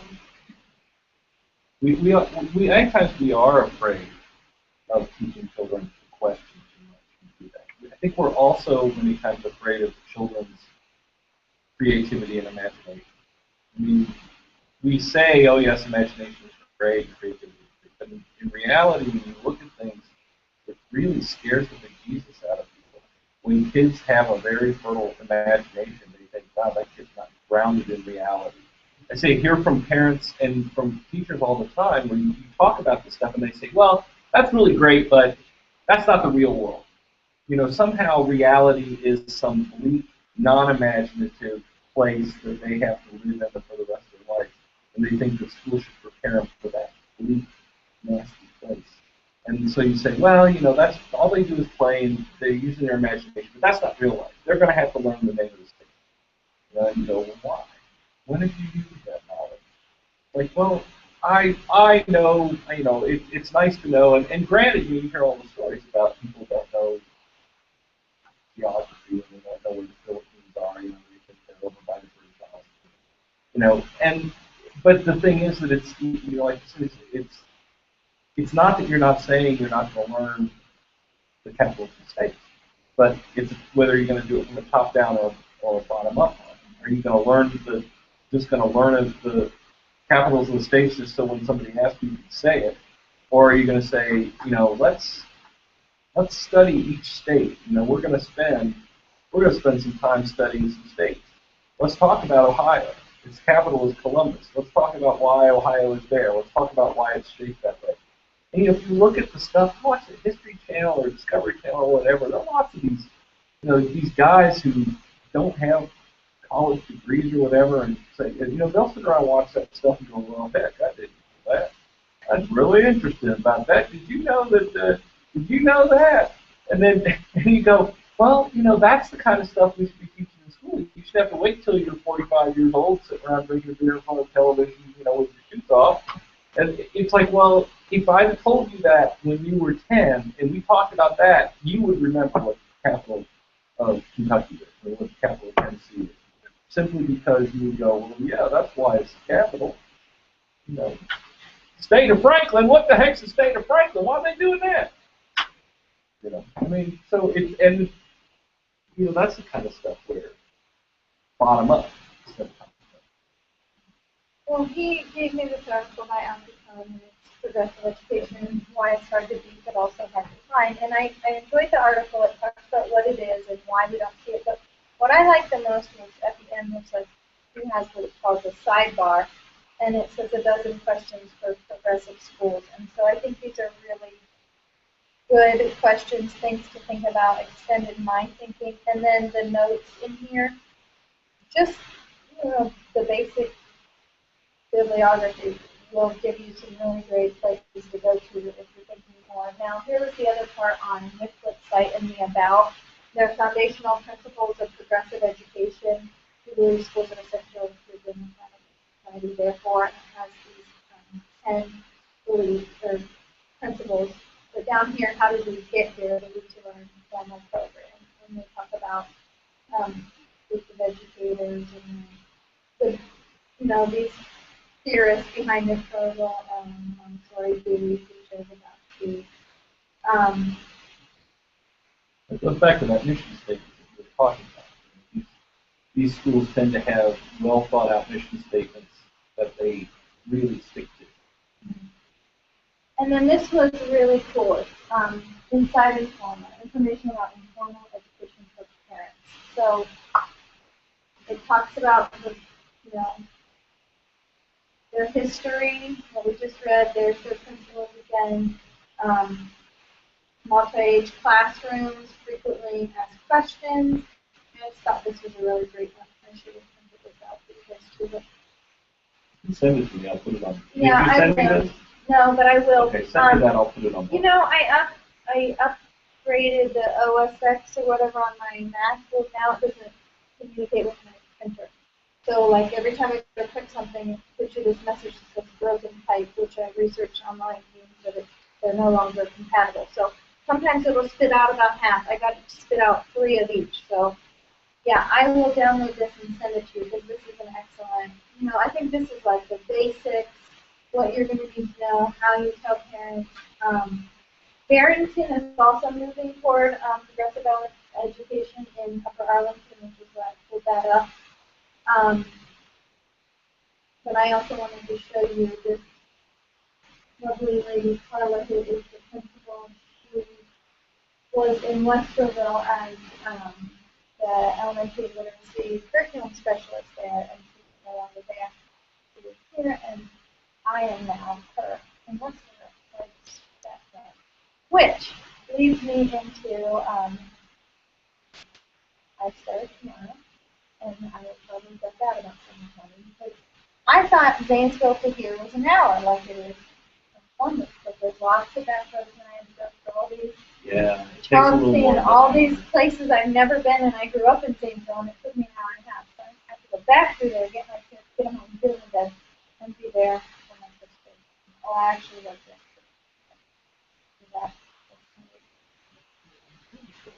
So,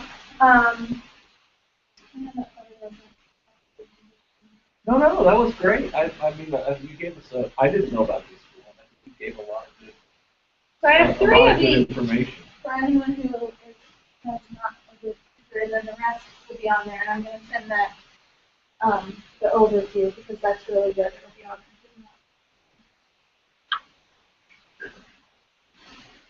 Let's see.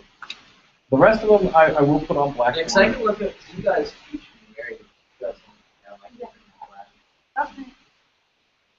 But I haven't seen the Alfie Cone. Have you put that up? Did you put it on your script so I didn't read it before?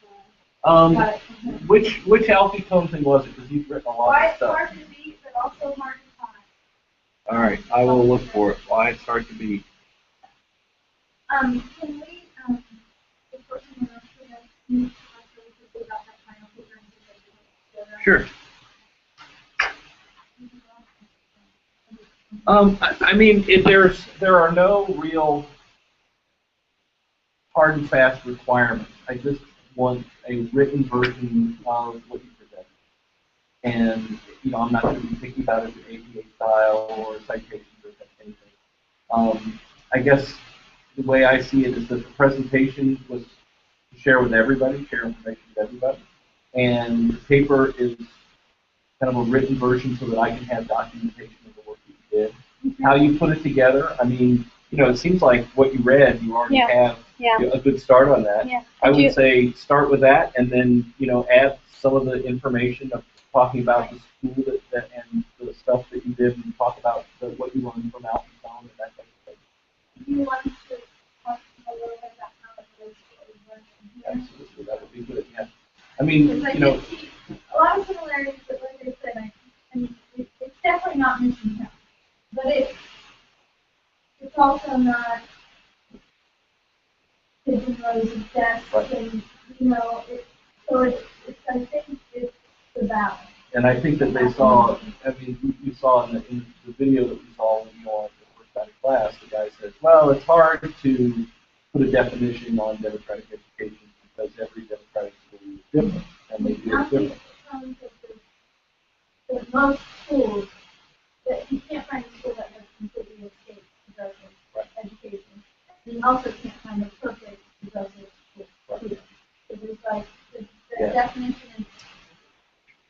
And that's where, you know, that's where the importance of that mission statement comes in. Because, you know, this is what we really believe. This is what, you know, this is what we believe about the learner.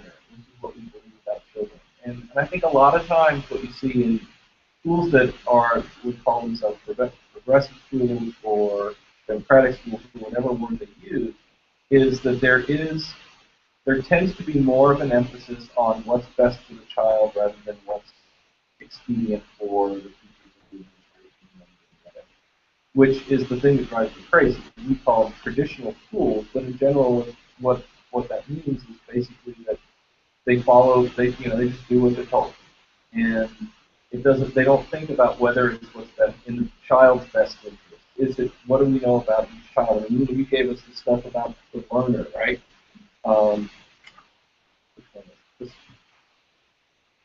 Evaluating the learner. Learner's profile, is that this one? That's the green one. I mean, that's having them think about what they are as a person, you know, and thinking about them and how they learn. And I think some schools do a better job than others, and some schools try to do some of that stuff, but then when push comes to shove, it's going to be, well, we have to pass the test, you know, and it's like, well, you know, that's not really psychological for the child. You know that the child is really learning. Yeah, but they got to pass the test, and that's what we're going to focus on instead of saying, let's think about what's best for the child, and then think about what you're required to do for the test. And I think the issue, I think, is that mentality really promotes competition. And so when you're talking about merit pay, when you're talking about hosting test scores and that evaluation system, that will pin schools against schools, teachers against teachers. That's one thing that I love about the idea. When we were doing our feasibility study and figuring out, is this the way that you want to go? It opened us up to all schools, like all IB schools around the world. And you can, like, half the stuff, we collaborate with people around the world. When I was coordinator, I had no idea what inquiry-based education was. I go on the IB website and I ask, can somebody help me? And a professor who was a second grade teacher from Istanbul sends me, weeks later, I get a DVD of her work that she had done for her dissertation. And I never met this woman, but it's that collaboration, it's that networking, that if we can get more teachers talking to each other instead of close my door, let me do my thing, education, I think, we would progress much Well, and I think that Jamie said, when you were in your interview, it was, what do we look for when we hire somebody Yeah. to do this? I mean, No, because I kept thinking as he's talking, why not? All teachers want to do this. They want to do these things, but they can't because of all the other things that are pressed on them. But as he's speaking, and I'm thinking, and he's talking, and I'm like, maybe something is good. Maybe they're good with their, I mean, there are. But see, he was very adamant about, with the interview. That's what I wanted to know. What's an interview look like? I mean, how do you know he's going to work for the school? And I think the key thing he said was a teacher who wants children's voices to be. And so I think that would be critical. I think there are. I mean, there are teachers that are better than others. And we talk about certain evaluation systems, and the one that we have just has to do with how you do well on test scores. And we're saying you're a good teacher because you do well on test scores. But I think the evaluation systems that you're talking about there, they're not saying, they're saying we need to find what a good teacher would be is somebody that can come in and be collaborative, get online. If they don't know what interactive curriculum is, then they're going to get online and they're going to find somebody that will help them, and then they're going to work to implement that in their classroom. I've told my students that to me, a mediocre teacher is one that walks into the classroom and wants to do it the simplest way possible. So, I said, well, maybe there are teachers that are like, well, there are, because they do that, they can go home, they can make dinner, they sleep, in the morning, they can go on the weekend, they can go out and do whatever they want to do. And it's easier that way. And I think, like, for me as a teacher, how much happier I would be in school. And we always talk about the kids and what's best for the kids and how they would be so much happier. But I think as a teacher, and now this transition from working with kids to only working with adults, when I think about my time, 11 years as a teacher, how much happier, and perhaps I would have stayed longer. You know what I mean? yeah, and I think that there are a number of teachers that do get burned out because they wish that they could do that and they could be happier that way. And I tell my undergraduates that it is a little harder, but you'll probably be more fulfilled. You probably go home tired, but thinking about how am I going to do this, and you have a little more self-determination in what you do. You feel like you're being valued. You feel like you're. But there are some teachers that don't want to do that, and for those people, for those teachers, they might not make the best teachers for. If our school is like mine is now, so I was at, and then you come in and say, okay, this year we're moving to teaching. We have a teacher that's taught there 30 years. What he's saying is you can't get rid of them because of unions, so they're stuck there, and if they don't do it with fidelity, it's not going to work. So that's why we have problems. But in private schools, they don't, because they can. And that's why the change many times can be very gradual. Yeah. But a lot of private schools, if they have vouchers, if one student in the school has a voucher, that school has to take the same test. They are held accountable just like public schools are too. So there's a friend of mine in the principal at a private school, and we thought I was going to do a gateway because she's very progressive. And she's like, no, we are held accountable just like the public schools now because she has handful of students who use the voucher to get it. So there's more, it's all that control and something people do. I think the Wellington School, and you think about the arts, I would say they're the best, but I don't know maybe they are. Waldorf. Mostly because I just know most people when say, oh, they do a lot of arts and stuff, that's cool. And many times, especially what they call a Waldorf school.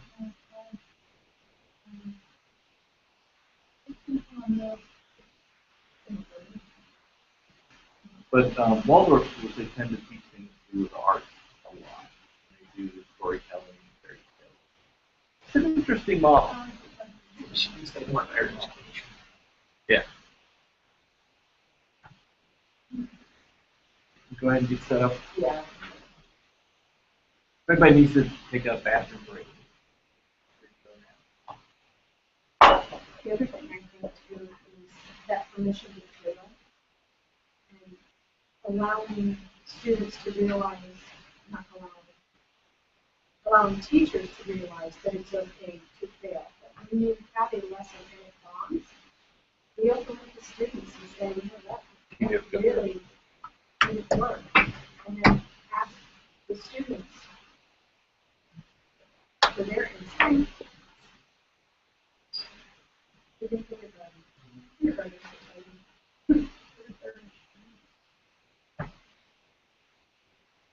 I had a student where I was teaching kindergarten, and we were doing how the world works and how pencils are made, like passed out boxes of pencils. And one student, you know, he did 7th grade books. He looked at it and he said, well, there's a 1-800 number on here on the box, and it says made in Mexico, but the pencils say made in USA. And I said, okay, let's call. So I called the company, put them on speakerphone. I thought they were going to say the box was made in Mexico, and pencil was made in the US. And the customer service person said, no, all of it is made in Mexico, even the pencil, but the rights to the company belong to a US company. That's why they can put made in the USA on the pencil. And Evan yells out, you are lying to us! You are lying! That's great. I thought at 5 years old, these students are very critical thinkers. Don't believe everything you read. Well, that's like, you know, like the Walmart stuff, right? If you go into Walmart, it has all these signs that say "Made in the USA," and they just put it on the stuff that's made in the USA. They don't put this, you know, ones that are made in China or Mexico. Or they don't put the signs up that say "Made in China," "Made in Mexico." Because if you did, you could see the imbalance. But I saw a thing on. It was on Rubbermaid and how they had to choose to move their production facilities to Mexico. And basically they said, you know, they wanted to stay in the United States, but that they just, that because of Walmart's price points, basically Walmart would not buy their product unless they would be a certain price point. And the only way they could do that was to shut down the facility and move it out of the country so that they could make, because they said, you know, we don't mind charging a little extra. And maybe people hail us, but Walmart said, no, we won't carry your stuff unless you can give us this price point. And the only way they could do it was to move overseas, so they had to do it. Because it was either that or go out of business. Because if they didn't have their stuff in Walmart, they weren't reaching people and they weren't selling stuff. One of my environmental ethics books is about Walmart and Echo. Hear that a lot?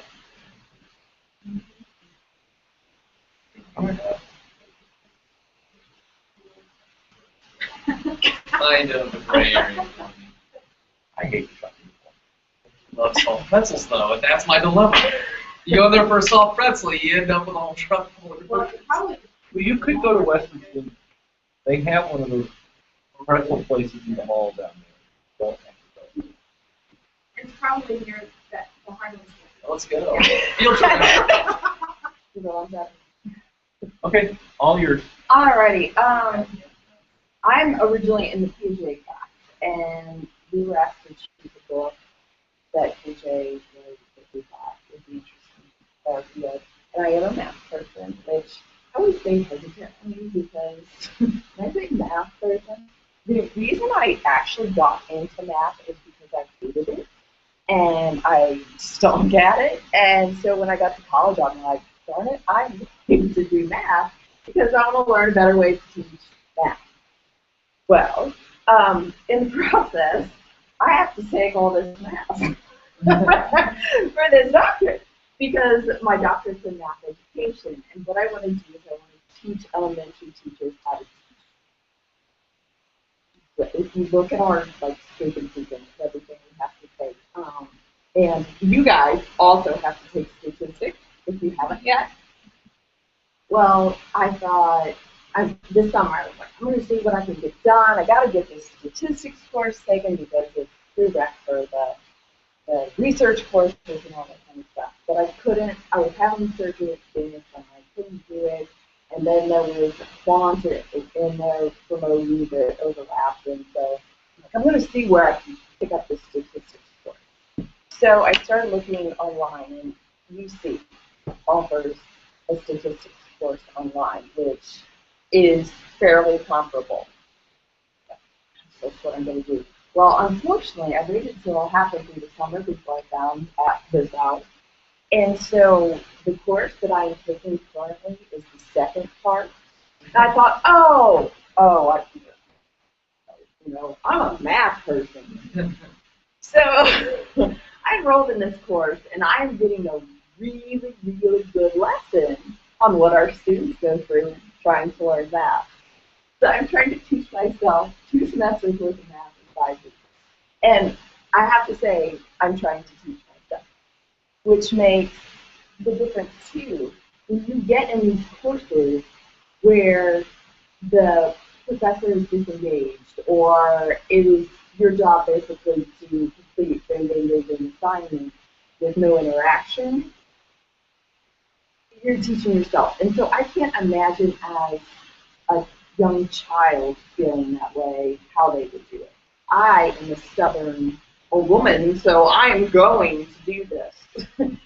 But as a child, I could see how they get frustrated and like, I don't want to do it. I don't want to make them do this now. I don't want to do it. But I think that's important. And once again, it just fuels my fire for why I want to go into the study. So, have you ever felt like this? Every time I see multiple word patterns, it looks like this. If I had 10 ice cubes and you have 11 apples, how many pancakes will fit on the roof? The answer is purple because aliens don't know that. And that is totally how I. Is that what we did last class? That's pretty much it. Yes, yes. Were you able to Yes. see that when that? Because I have the video of these 3 guys standing up at the board doing a math problem. And it's the same kind of concept, and you feel like, oh my gosh. Well, I feel by reading Piaget's version of the concept of numbers and how to construct your knowledge, that is where the problem is. We are asked to do things without having foundation. We're asked to jump into this, and perfect example, trying to jump into steps, the second part without taking a verse, we've got to have that foundation built. So I've been there, and I know others have too. So basically, Piaget believes in studying the child through the art of conversation, which is his general philosophy. And then it was from these conversations that he devised the 4 stages, which I'm not going to get into the 4 stages because I'm moving with that. But each stage is sequential, and those stages can be skipped. And Piaget explores stages and how they relate to reflective and mathematics, which is what I was focusing on. So he actually went through the stages. What was really cool about this book is it's basically all of the case studies he did.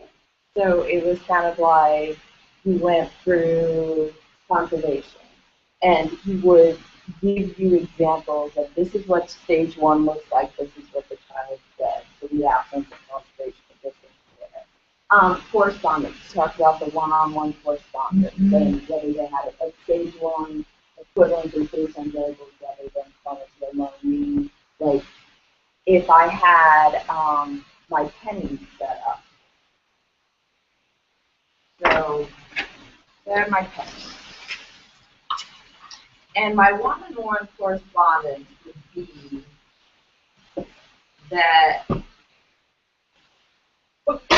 feel free to use it, but it's basically 2 rows of pennies, okay? And so if I were just looking for those pennies, I was like, and I asked you without counting, are they the same? You could look and say, well, they're all matched up. Yeah, they're the same. Well, if I take one of these rows and I spread it out a little bit and say, these are the same amount of pennies, Your stage 1, nope, that one's bigger.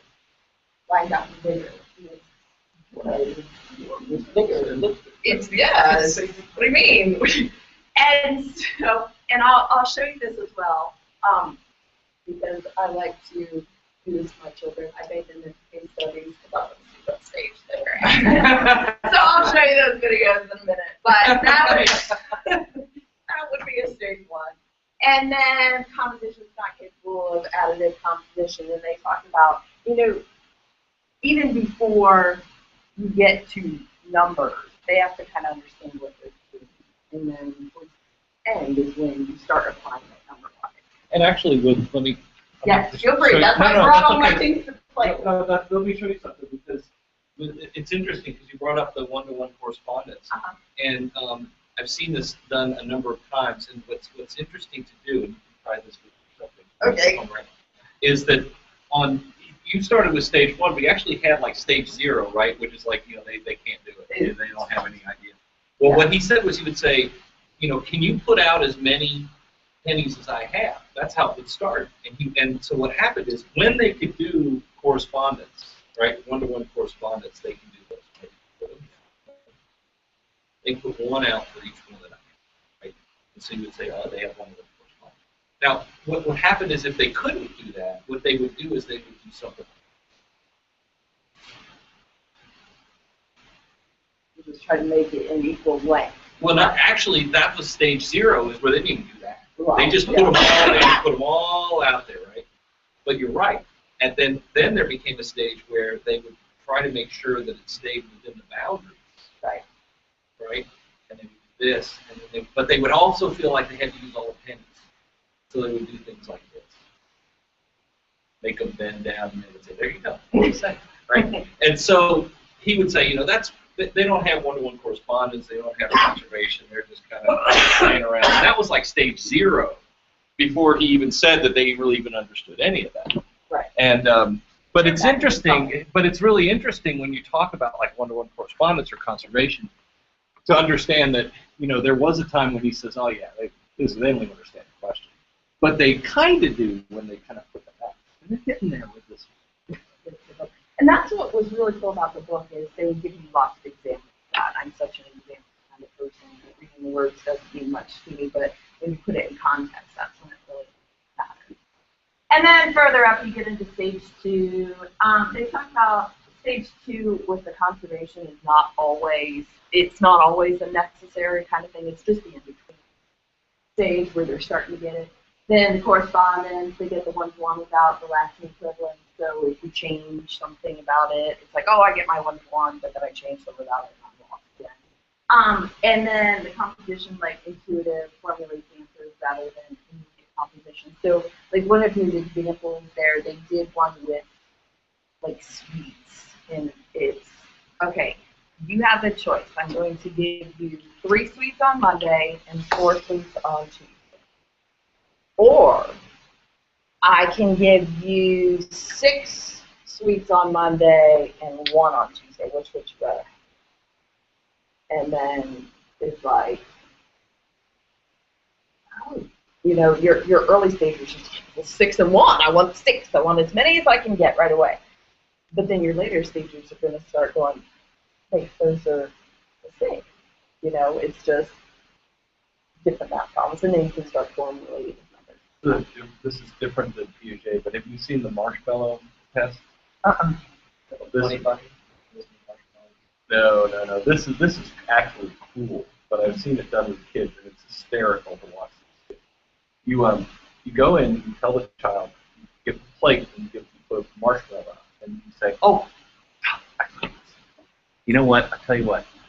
Don't eat the marshmallow until I get back. If you can wait on eating the marshmallow, I'll give you another. If you eat the one you can eat that one if you want to, but then you can't have another one. But if you wait, when I come back, I'll give you another. And they leave the room. And then, but they're taping the kid. They watch this kid look at that Watching marshmallow like this. And then and they do the funniest things, like they'll like one kid will pick it up and start picking off the bottom. And then this one kid goes like this. He pushed it away like this. he'd push it across the table so that it wasn't in front of him. You know, one kid puts his nose down, starts smelling it. You know, and it's hysterical. These are great. And then this is the cool part, right? So the guy comes back in. He goes, you know, I couldn't find the bag of marshmallows, but I did find chocolate sauce. So here, you want some chocolate sauce on that? He just puts it on there, and he goes, now, same deal. I'm going to go find those marshmallows, though. I'll be right back. Don't, you know, whatever you do, you know, don't eat it, and I'll give you another one when I come back. He goes out of the room, and now it's a marshmallow with chocolate sauce on it, right? The kids one kid starts picking his nose. Oh. I mean, it's hysterical. It's so funny, and I don't know how it fits with PJ. I don't know, but it fits with like children's self-control and how they try to do self-control. But it's just hysterical to watch how the way that they try to manage their, you know, I want to wait until I got. And one kid just grabs it and eats it. He didn't even wait till the guy left. You know, it was a little girl, I think. He says, you know, if you wait, and she goes, and he goes, you don't want another one? She goes, no. And he said, okay, well, whatever. He came back down, sat down with her. You know, she didn't even wait till he left. Yeah, those are hysterical. You find them on YouTube. So just look for marshmallow test. But the important thing is that they are full of these children. When they grow up, they are trying to see what happened there and then what happened today. So they said those who can control themselves, they experience that. Yeah. Looking at that self-control Yeah. and looking at how they manage it, you know, like. And it was interesting. It seemed like the older kids were a little sneakier. You know, they're the ones that are picking it up and picking off the bottom. Following it out. All right. So sorry. But no, that's good because that's what's cool about these babies. Is that as they get older, they can start to think and reason about that, and it's, you know, rather than intuitive, where it's like whatever happens to be the way they feel at that time, then it starts to become necessary. So in stage 3, you have the necessary conversation. One-to-one correspondence is achieved no longer depend on optical comparison, so they don't have to see it, they can count it. Discovery spontaneity, reversible construction. And what's important in that with math, especially, is I find, and he was explaining that students understand better when they can do the process than in reverse. So then you're starting to get into inverse operations, those kinds of things. That's when it really clicks. It's like, oh, well, if I'm adding something, if I start, you know, taking away, then there's a subtraction, that kind of stuff. So reversibility is very important. This is a YouTube video that I found that I thought was really interesting. It's a TED Talk by Dan Meyer. So I just want to show a little bit about that to kind of, it's basically reaffirming how we need to look at our math curriculum again. Okay, we need to make sure we're doing what's best for students.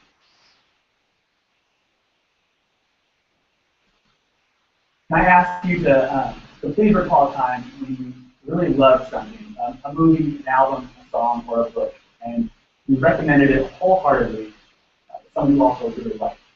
You anticipate that reaction, you waited for it, and it came back, and the person hated it. So by way of introduction, that is the exact same state in which I spend every working day of the last 6 years. I teach high school math. I sell a product to a market that doesn't want it, but is forced by law to buy it. It's just a losing proposition. There's a useful stereotype about students that I see, a useful stereotype about you all. I could give you guys Algebra 2 finals in, and I would expect no higher than 25% pass. And both of these facts say less about you or my students than they do about what we call math education in the U.S. today. So I'd like to talk about some problems that we're having with this. And to start with, I want to break math down into 2 categories. One is computation. This is the stuff you've forgotten. For example, factoring, quadratic, and leading coefficients. This stuff is also really easy to relearn, provided you have a really strong grounding in reasoning, math reasoning. We'll call it the application of math processes to the world around us. This is hard to teach. This is what we would love students to retain, even if they don't go in the mathematical field. This is also something that the way we teach it in the U.S., all of it ensures they won't retain. So let's talk about why that is, why it's such a calamity for society, what we do about it, and to close with why this is an amazing time to math. Okay? So first, five symptoms that you're doing math reasoning wrong in class. Okay? One is a lack of initiative. Students don't self-start. You finish your lecture block and immediately have 5 hands going up, asking you to read the entire thing. Okay? Students lack perseverance. They lack retention. You find yourself re-explaining concepts 3 months later, wholesale. There's an aversion to word problem described 99% of my students, and then the other 1% are eagerly looking for the formula to apply next week. Okay? This is really destructive. David Milch, a creator of Deadwood and other amazing TV shows, has a really good description. He swore off creating contemporary drama, shows set in the present day. Because he saw that when people fill their minds with 4 hours a day of, for example, 2.5 Men, no set, it shapes the neural pathway, he said, in such a way that they expect simple problems. He called it an impatient resolution. You're impatient with things that don't resolve quickly. You expect sitcom-sized problems that wrap up in 22 minutes, 3 commercial breaks, and a laugh track. And also, as all of you, we already know that no problem worth solving is that simple. I'm very concerned about this because I'm going to retire in a world that my students are running. I'm doing bad things to my own future and well-being when I teach this way. So I'm here to tell you that the way our textbooks, particularly math adopted textbooks, teach math reasoning and patient problem solving, is something equivalent to turning on 2.5 Men and calling it a day. In all seriousness, here's an example from a physics textbook that applies easily to math. Notice, first of all, here we have exactly 3 pieces of information. Each of which will figure into a formula somewhere eventually, which the student will then compute. Okay? This condition students expect this, I believe, in real life. And ask yourself, what problem did you solve ever that was worth solving where you knew all of the given information? Where you didn't have a surplus of information, you had to filter it out. Or you have insufficient information, you had to find them. I'm sure we all agree that no problem with solving is also. And the textbook, I think, knows how it's hamstringing students. But watch this. This is a practice problem set. When it comes time to the actual problem set, you have problems right here. Well, we're just swapping out numbers and tweaking the context a little bit. And the student still doesn't recognize the stamp this is molded from. It helpfully explains to you, like, what sample problems you return to find the formula. You can literally, I mean this, pass this particular unit without knowing any physics, just knowing how to decode textbook. How to change. So I can diagnose the problem a little more specifically in math.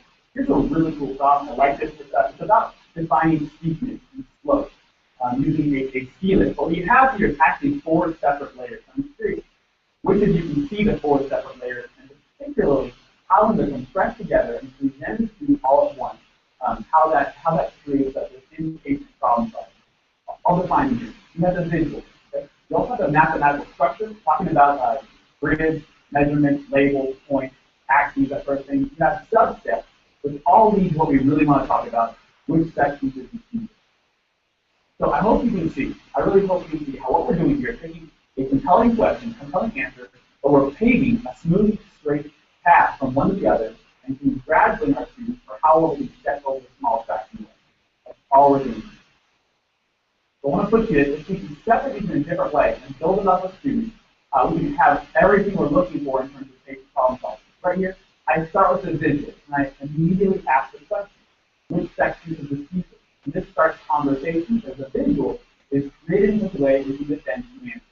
We'll get people arguing against each other, friend versus friend, in pairs, journaling, whatever.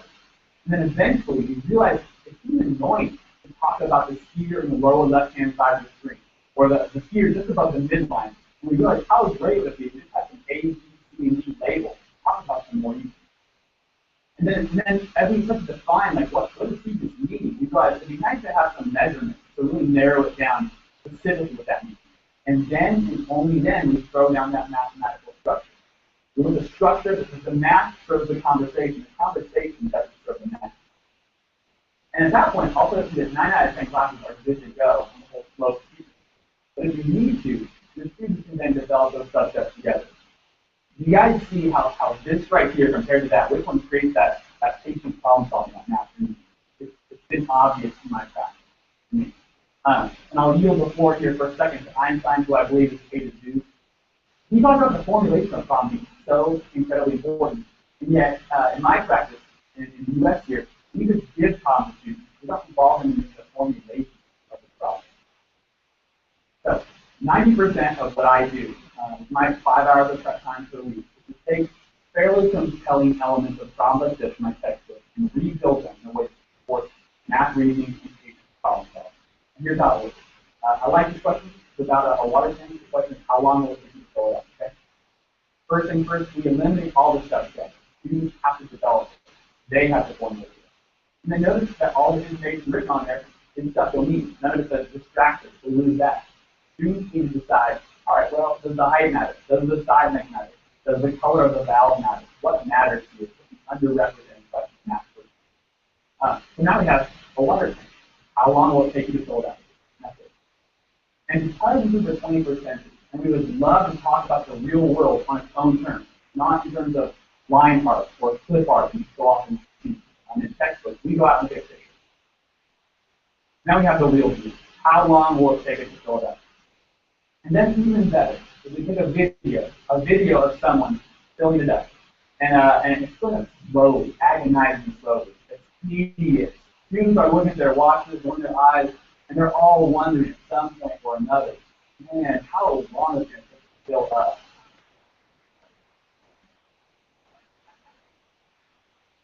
That's how you know you've baited the hook, right? And that question off this right here is really fun for me because, like an intro, I teach kids because of my inexperience. I teach kids that are emotionally neutral, all right? And I got kids who will not join a conversation about math because it's like someone else has a formula. Someone else knows how to work the formula better than me, so I won't talk about it. But here, every student is on the level playing field of intuition.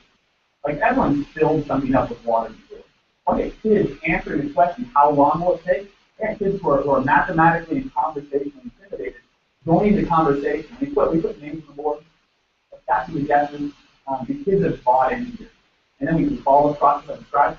And the best part here, or one of the better parts, is that we don't get our answers from the answers from the back of the teacher. We instead just watch the end of the movie. And that's terrifying, all right? Because the theoretical models that always work out in the answer key in the back of the teacher, like that's great, but it's scary to talk about sources of error, and the theoretical does not match up with the practical. But those conversations are so valuable, and only most valuable. So compare all that to your textbook. So I'm here to report some really fun games where students become pre-installed with these viruses day one of class. Okay, even kids who now one semester in, I can put something on the board, totally new, totally foreign, and they'll have a conversation about it for 3 or 4 minutes more than we would have at the start of the year. Which is just so fun. We're no longer averse to word problems because we redefine what a word problem is. We're no longer intimidated by math. We're slowly redefining what math is. This has been a lot of fun. So I encourage the math teachers I talk to use multimedia because it brings the real world into your classroom in high resolution full text. To encourage students to live at that level playing field. To ask the shortest questions you possibly can. Also, the more specific questions now in conversation. So let students build the problem. As Einstein said so. And finally, in total, this is US helpful. Because the textbook is helping you all the wrong ways. It's helping you find out of your obligations for basic problem solving and math reasoning to be less helpful. And why this is an amazing time to be a math teacher right now? Because we have the tools to create this high quality curriculum in our front pocket. It's ubiquitous and fairly cheap. And the tools are distributed freely under open licenses has also never been cheaper or more ubiquitous. I put a video here in my blog not too long ago. It got 6,000 views in 2 weeks. I get emails still from teachers in countries I've never visited saying, wow, yeah, we had a good conversation about that. Oh, and by the way, here's how I made this subject. Which, wow. I put this on my blog recently. In a grocery store, which line you get into, the one that has 1 cart, and then you have the line with 4 carts, and 3, 5, 2, and 1 item. Linear modeling is involved in that. And this stuff in my classroom, but it eventually got me on Good Morning America a few weeks later, which is just bizarre, right? And from all of this, I can only conclude that people, not just students, are really hungry. Math makes sense of the world. Math is the vocabulary for your own intuition. So I really encourage you, whatever stage is in education, student parents, teachers, policymakers, whatever, insist on better math curriculum. We need more patient problem solvers. Thank you.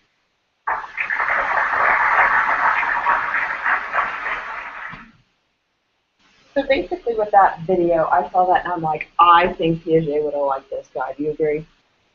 I mean, he was basically saying, you know, you have to let the students be in charge of their own learning. They have to create the problems. They have to think about the steps. They have to visualize what they're doing, which I couldn't agree with more. And then the goals. Piaget defines intelligence as adaptation to situations. So there's a continuous instruction structure. My goal is to help the students become active contributors to their learning by teaching them the construct knowledge. So currently I'm teaching adult learners, but in the past I've taught elementary. So I'm kind of seeing it from both sides. And the adult learners that I'm teaching are developmental ed students. So those are the students that didn't get it when they were younger, and they're still not getting it as an adult. And so I've tried to revamp the way I'm teaching to try to build the foundation better, and now they're starting to feel like I'll get the comment, well, if they would have explained it to me like that back then, I would have had the mindset. We've got to change. We were talking about this, you know, with Jamie's presentation too. We've got to get out of the here's drill problems, go. Or here's a timed math test, go, kind of thing, because that's not really teaching the students what they need to know. I wanted to show you this real quick. All right. These are my children. They're just funny.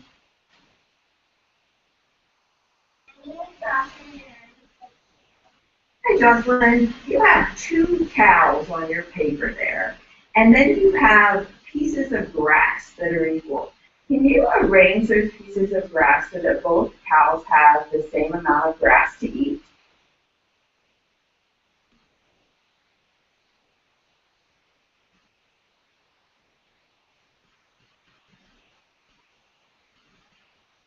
Thank you.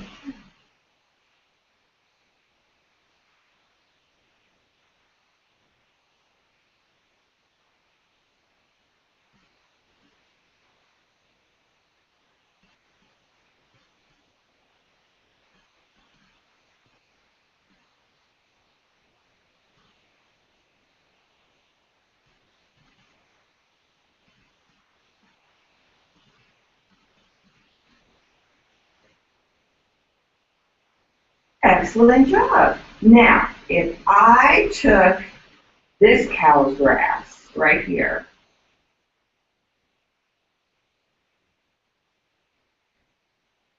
and made it look like this, which cow has more grass to eat?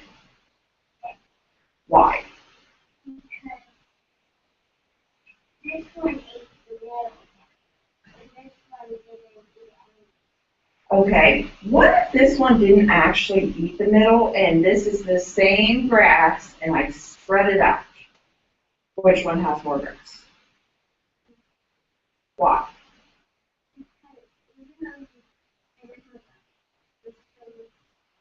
Very good, thank you. And I led her. So, I mean, that was me leading, so that's not exactly fair. But I was just interested. I loved her, you know, no, this one has more because he ate. He ate the middle. Yeah, that's what some of these, they're really funny. Let's see. This was Maddie and Mass.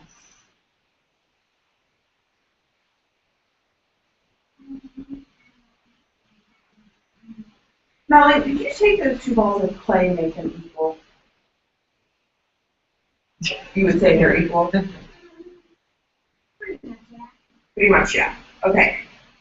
what happens if you have this one here, and I take this one? Now which one's bigger? It's the same. You just knock that one down. Okay, why are they the same? This one's still long, but this one's flat. And it's still the same amount of play. Okay, thank you. She got it. Yeah.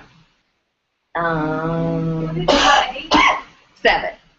Yes. And the other one was too busy.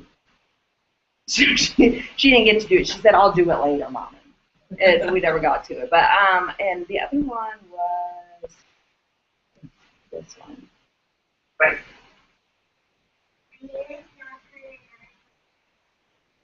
Hi, Jocelyn. You have 2 bowls in front of you with liquid. Would you say that that is the same amount of liquid in both bowls? Yes. Okay, what if I did this?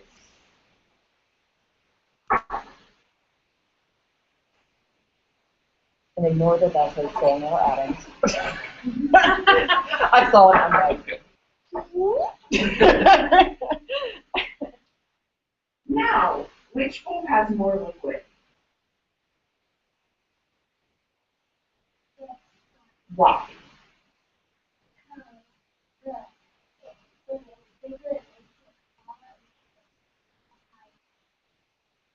so that was another thing, and we ended up afterwards. I talked to her about it, and I'm like, now put it back. And so she put it back, and then and so then she was like, oh, they're equal. And like, so did you actually change the amount of liquid you had? And then we talked about it, and she's like, no. And I said, well, what changed? And she talked about, well, the shape of the glass. So this one's thinner and taller and that kind of stuff. It's interesting though with conservation. PJ said this that the children can answer all of those questions the same way a conserver will. So you can ask her. You can say, well, if I poured it back in the other glass, would it be the same? Oh yeah. Did all I do? Did I add anything or take anything away? No. Did all I do was just change the shape of the glass? Yeah, that's all you did. Which one has more? Well, this one still has more. They can answer the questions. Empirically, they will answer the questions, but yet intuitively, they will still let their perception overcome their logic, even though they can answer the questions the same way. And what you've shown and what you find is that not all of these conservation tasks happen at the same time. Conservation of number can happen very early, when they're like 5 years old or even earlier. But it might be 7 and they're still working on conservation of volume. Another one I want you to try. Didn't do weight. Okay. So try. Yeah. No, we didn't do weight. Try that one. Try that one with 7-year-olds. I'd be interested to see how they manage that one. Where you say now I want you to do they feel like they weigh the same? Yeah, they feel like they weigh the same. And then flatten it out and then say now on your hand, do they still weigh the same? Right. The distribution. Yeah. I think. That's what I was noticing. Like area, they got more that kind of stuff, but volume. We did the volume where you put the ball into the cup and the water rises. And Maddie nailed it, but I think the reason is she's one of those, she takes in everything I say. And we had a discussion about the bathtub, and I'm like, when all 3 of you were in the bathtub, the water is way up here, and I think that's what she was making the connection from. But that's the way they learn things. Exactly. PJ would say, when you tell them something, you take away their opportunity to actually learn it for themselves, right? And so, she listened to what you said, and then she saw what happened, and she thought about that, and there was that kind of disequilibrium and the construction and all that stuff happened, and then, because she wouldn't have said it if she didn't, because sometimes kids will say things because they think that's the right answer. Right. And so they'll say, oh yeah, that's what I'm supposed to say, and then that's the one they're like. But if they really understand it, they'll say, oh yeah, no, that's what yeah. Right. It's just like being in the bathtub. Remember, that's what happens. Right. That's what she made that connection. I didn't even bring that up. So I thought that was really interesting. So these are the different activities that I had done with them. And the first one's the pennies, and then the length of the sticks. And if you separate the sticks, you know, they can get confused on which is longer. But my kids did really well with the pennies and the sticks. The liquid, I had one that really got it and one not so much. The ball, actually, both of them did pretty well with the math. The area, the cows, aside from their creative thinking, I would have never thought they ate the middles out. But and then the weight is the one because I should have done it in their hand. I think, and I disagree with how they're doing it there, because The weight? that makes the perception about visual, and it's not a visual perception one. It's a feeling perception. You have to put it in their hands and say, does it feel like they weigh the same? If they don't do that, they can't do it, because that's basically the same as mass, because they're just saying, oh yeah, it's the same, you put it back together. You're not really testing their perception. The distribution And of like the you weight. said, the distribution of the weight on that ball is going to push on their hand right here. And so you can't do it with an empirical measure. It has to be a perceptual measure, and they have to do it. Because to be able to conserve, what they have to be able to do is to say, all of my senses are telling me that these should be different. You know, my hand is telling me that this one weighs more. I mean, it really does feel like it weighs more. But they have to be able to logically say, but it cannot, because it's the same. You didn't add anything or take anything away. All you did was change the shape, and you put it back into a ball and feel the same. They have to be able to rely on that and take that leap of faith and say, therefore, I have to assume that even though I feel that, that's safe. It's like an optical illusion. When somebody tells you, no, those two lines are exactly the same, and you're like, no, they don't, because they look different, but when you put them on top of each other, you go, wow, it is. And if I show you that one again, you're going to say they're the same, because I've seen that before. Right. You know, and so that's what they have to overcome. Right. And then the volume.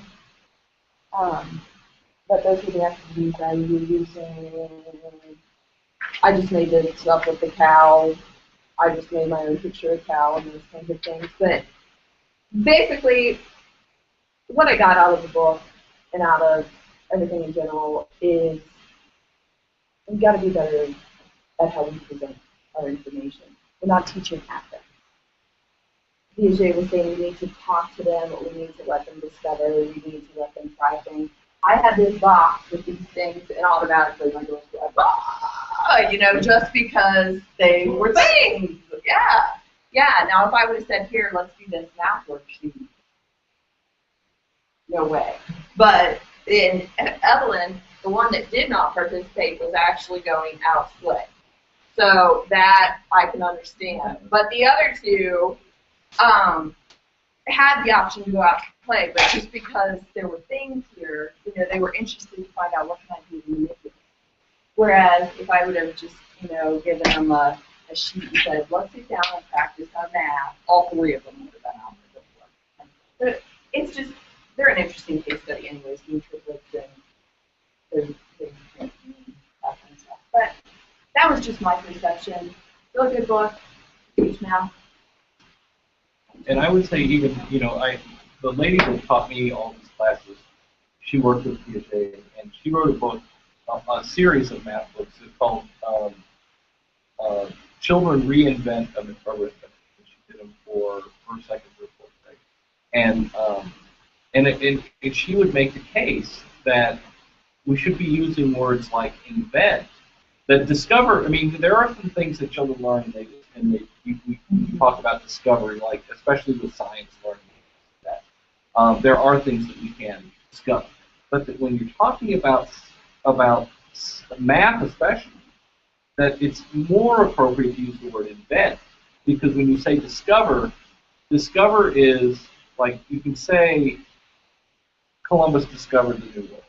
Okay, and I know historically that's not accurate, but you said Columbus discovered the New World. Something was already here, and he discovered it for the Europeans, right? But he didn't invent. You don't say Columbus invented America, because he didn't. It was already there.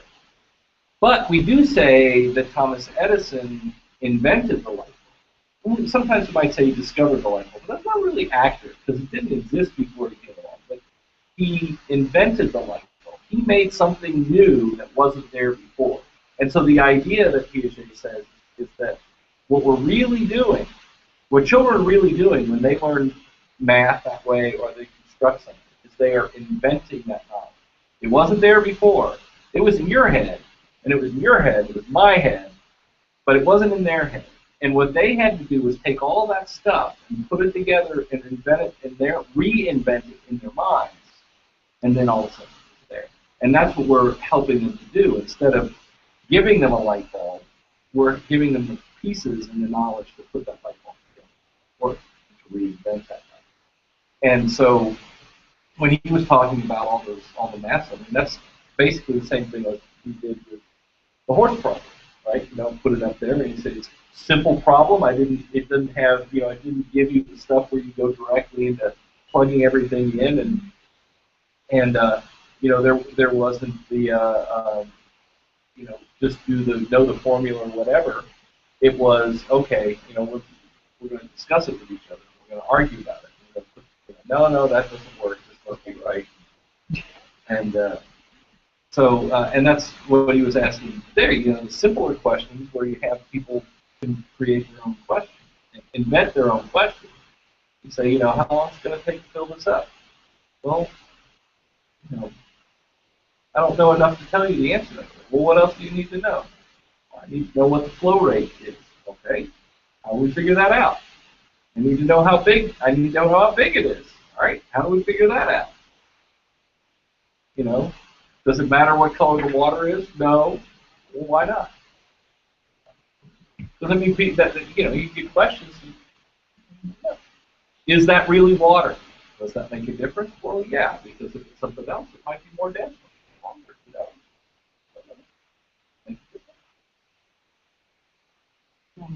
And I think if we do a better job at the bottom of the mountain, we're going to get to the top. I just, especially with my DED students, like I gave them a quiz, and it was like, here's the order of operations for a fraction problem. Do that. Okay, that's your part one. Part two is you have to create an order of operations problem with this criteria. More than half couldn't get their own problem right. They could do my problem. Like, I can plug and chug. Don't ask me. And they stressed about it. And so I think if we do a better job down here, that's going to become natural to them. They'll just calculate versus. I mean, I'm going back to that problem that you said, you know, about filling up the bucket. You know, how you've got these kids that, you know, they say, oh, I'm not good at math. So, but you can understand this problem. You know, well, what's the flow rate out of the hose? I don't know. How would we figure that out? I don't know. Do you have a formula for that? No. How are you going to figure it out? Well, I don't know. We can find something that's one port and fill it up and time it and see how much. All right, let's try that. You know, and then you know, I mean, still kids can understand that. And many times, you know, like my brother, you know, he was great at being a car mechanic, and he could probably understand that. He could figure out how long it's going to take to fill up that carburetor. Well, I don't know. You know, it takes this long. You know, that flow rate of that pipe over there is whatever. And if we don't know that, well, we could. I mean, he would know how to do that. Put him in a math class, ask him that same question. One of those problems like, hey, ask me those stupid questions. That's dumb. You know, but you would say, you know, we need to fill up that bucket, and I need to know how long it's going to take. I'll figure that out for you. Matt, I guess that's the thing that frustrates me even with the stats class that we do. I can run a study, I can tell you all about it, I can tell you, you know, symptoms and all that kind of stuff. But then the assessment, the midterm came, and it was like true or false questions. With one word was changed, you know, and it's like, how is that assessing what I know about statistics? And I do terrible on it. And that's the kind of stuff. It's like, yeah, get out. You can assess people on how well they do something. On how, yeah. How well they take tests. Because when you're already nervous, and the time, it's got a timer that runs down, and you do true false. And creative the writing. Yes! The And it's- minutes. Yes! And I sat down, I had the best hand, like I said, I thought, I woke up and it said 8 more minutes left, and I had nothing written, but my hand was written. Like, all this smart stuff in my writing ability. I'm sitting there doing the same thing. I mean, I panic when there's time Right. to put on things, and I think it goes back to the way I was taught math when I was in second grade. They would do time tests, and I cannot. I mean, if you show me a clock and you say, you know, I need you to know this, but oh, by the way, I'm only going to give you a minute to figure it out. It's like I'm going to sit there and panic for a minute, and then Exactly. I'm going to do it. I mean, years ago when Who Wants to Be a Millionaire was big on TV, right? And I sat there. This was my ex-wife, my first wife, and we'd sit there and we'd watch the show, and I'd answer everyone's questions. You know? They said, and I go, "That's how you need to do that show." Because you know everyone the answers. I said, yeah, I know. I made $1 million 4 times now, and I answered every one of those questions. So she said, what do you give me? And they give you a phone number, you know, try out. So you call it up, and it gives you a question that says you have 30 seconds to answer. And I did it once, and it was an easy question. I got it wrong. Because I hit the wrong button on the phone. I got to figure out how to use the phone. I figured out the answer. The question was easy. I'm looking at the phone. I'm trying to figure out how to do it. And it says, your time is up. And so then I said, oh, I got to call back.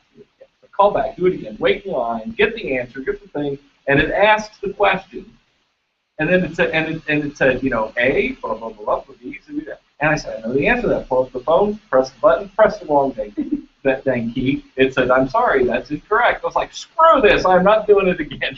Because I panicked. I panicked because I was going to be late, and so I hit the wrong button. I knew the answer to both the questions, and I got wrong. And that's how students feel, and then they start to be like, yeah, I'm not going to try. See what can do it right. Something I also think about too is on the Facebook, there's all those quizzes that come up now. And it's funny because, especially with like my age group that I went to school with, they're really popular. They're really fun to do. And I find myself like up at night, I think sleeping. I'm doing these quizzes, and I realize I just enjoy taking the test.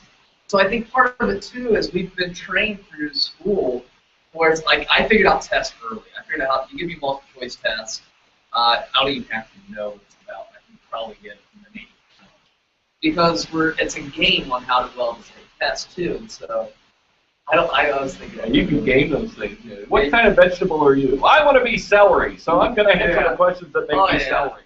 You know? Yeah, I always, because I hated tests, and then in high school I figured out how to take a test really well, and I'm horrible. That's not. But I guess I'm not a horrible test taker, but that's not how you assess what I actually know, if I can take it well.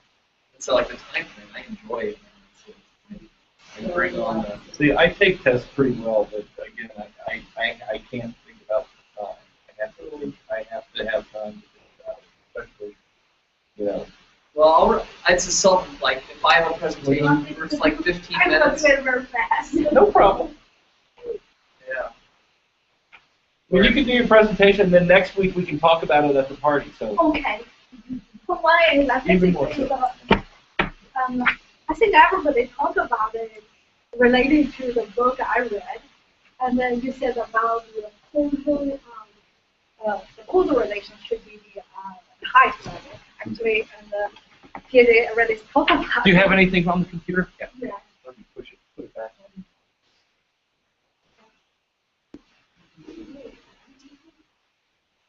Oh,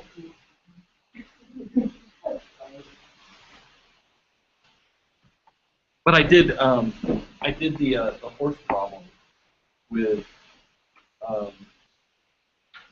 I did a presentation last Monday, not a couple days ago, but the Monday before, and in Washington at it was a Head Start, like a 0 to 3 conference. These were people who are teaching infants and toddlers, and I'm talking to them about what we need to do with infants and toddlers to make sure that they don't grow up afraid of math and those kinds of things. And so, you know, I always with these things, I always do the horse problem, and it always comes across it always does exactly what it did to you guys, right? You get up on the board, start writing your stuff, and you know, it worked out really well. We did it, and people were talking, and this one lady says, she said, I think you. She's like, I know who you are. And I said, okay. And I went over to her, and I said, well, I think I know. I think I know what the answer is. I think I'm right. I think my answer is correct. And I said, okay. And she kept making excuses for herself. You know, she kept saying, you know, other people might have a different answer, but this is what I think it is. And it wasn't the answer. And so I said, okay, well, come on up, and I said, who wants to show us how you got your answer? And she raised her hand. Well, I'll show how I got it.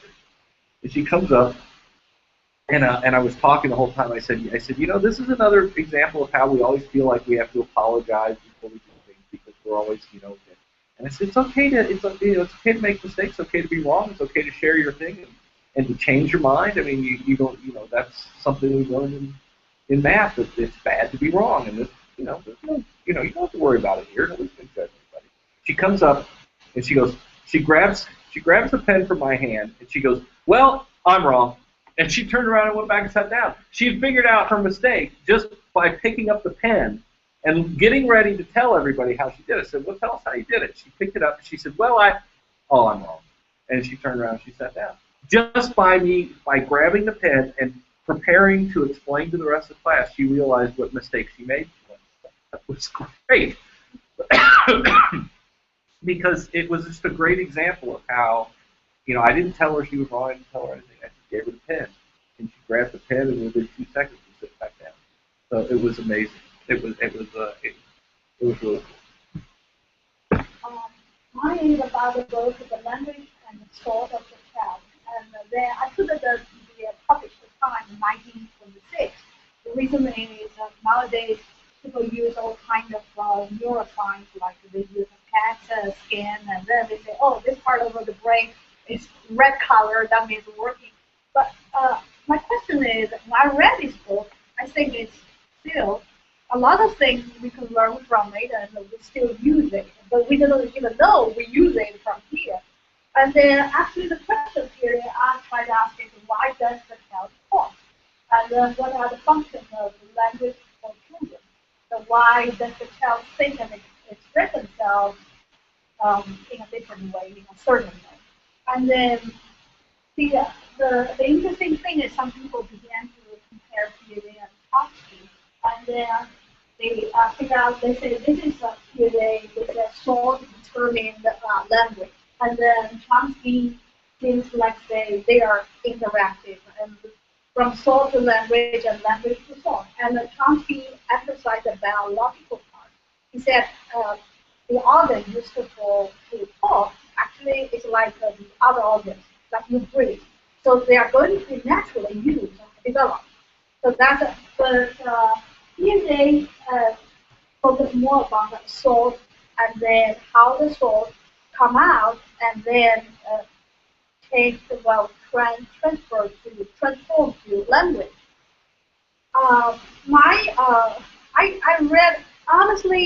I read Chomsky's some parts of it. I didn't read all of them, but I think that they are really have a different research interest. And then Piaget is really interested in the children's cognitive development, and he focused on psychology. And then Chomsky mentioned more about biology, and then linguistics. He talked about grammar, words. But I think Piaget didn't really want to talk about like words and then the grammar. He doesn't care. He cares about why they are expressing themselves this way.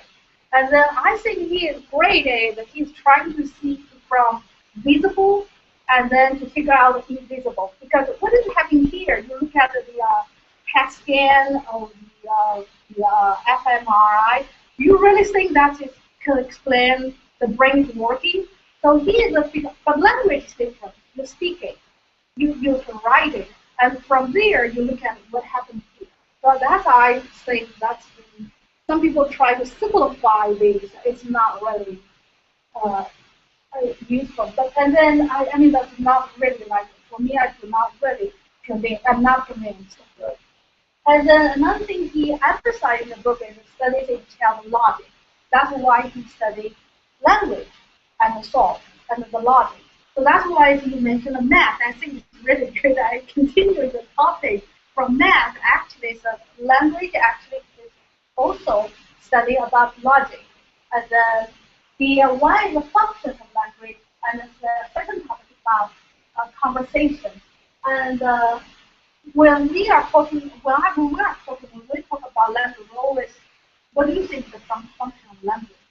For adults, we also say communication, to try to convey your thought and what you say and tell people. And do you think children do the same thing, or they really use of language to express their thought? What do you think? So that's the first part. The second is about conversation. And then I think if you have children, you notice your children's conversation with each other, they're different. And also, like, sometimes you have a guest and you have a guest visit you, you speak to your guest, and your children always do. They're trying to stop you and say, you try to talk to me, you try to talk to you. Is it really your children want, really at that moment, if the children want to talk to him, to them? And then that's the question he answered. And then another thing is, do you think, we have always said, the teacher will like to ask the students to speak to each other, because we have a theory. The theory is they understand each other better than the adults talk to children. Is that true? So there is something, and then next, the verbal understanding and the questions. Of course, questions, like you said, that's the highest level. Causal logic, that's the highest level. So then I just finished almost the first three parts, and the third, the last two parts I'm still reading. But it's really, I read it again several times. But anyway, it's a very important. I pick up several things. One is about egocentric language. So it's an egocentric language. I think it's very important to understand children's conversation, to know whether children understand each other and why they express themselves that way. And then when they are more aware of others, say, I speak this, I talk to this, I want you to understand me, I want to convince you. That's the next level. You want the social speech. And then the next level is the inner speech. There's one thing is, I met several people. I did the same thing. When you are alone, do you talk to yourself? I saw some people, and I saw at least two ladies say, I'm speaking to myself. You do whatever you do. So then, here the question is, when the adults talk to yourself, are you doing the egocentric language, or are you still think social language or social language? So there is he did. And basically, he said egocentric speech, that's reputation, monologue, collective monologue. Actually, so the interesting part is the monologue, collective monologue.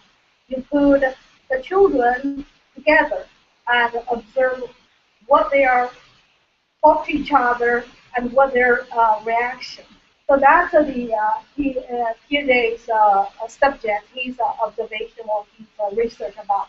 And the whole book is about 5 years old to 8 years old. But he specifically mentioned 6.5, 7.5. That's the two, he said that's kind of moving from one logical level or from one level to another level. So then, of course, he said that the socialized factual language, including socialized not factual language, including the freestyle social. And then I just want to give several interesting examples. We have put it here. He gives a lot of. This is 6 years old left, and he observed his children. So he wants to tell this is his name. This is the school. I think that the left said that. Tells a group of children that the horse cannot see by day. So look at here, he said that, well, I know quite well, and then next, and the last one is very difficult. I say I've got a gun to kill him with. I say I am the captain of horseback. I say I've got a horse and a gun as well. The question is, Do you think this child will hear this and group of people saying that? What's the function of his language? What does he want to do? I say this, I say that, and then he all described what he heard, he saw, and he didn't really expect anybody to come back to say, "Oh, I agree with you," and what is that? And then he didn't think about that. So that's why he mentioned this is egocentric language. So those were examples of egocentric. Yeah. Because he was kind of talking to himself. He's To not himself. talking to other people. He's using it to help think through Happily through. He his actually own. doesn't care anybody there. You are there, and people, the other children there. He doesn't actually. He's not talking to you. He's talking to himself. And that's interesting because when I told you that woman just grabbed the pen and then she said, and then she said, "I'm doing it wrong." It was like that was.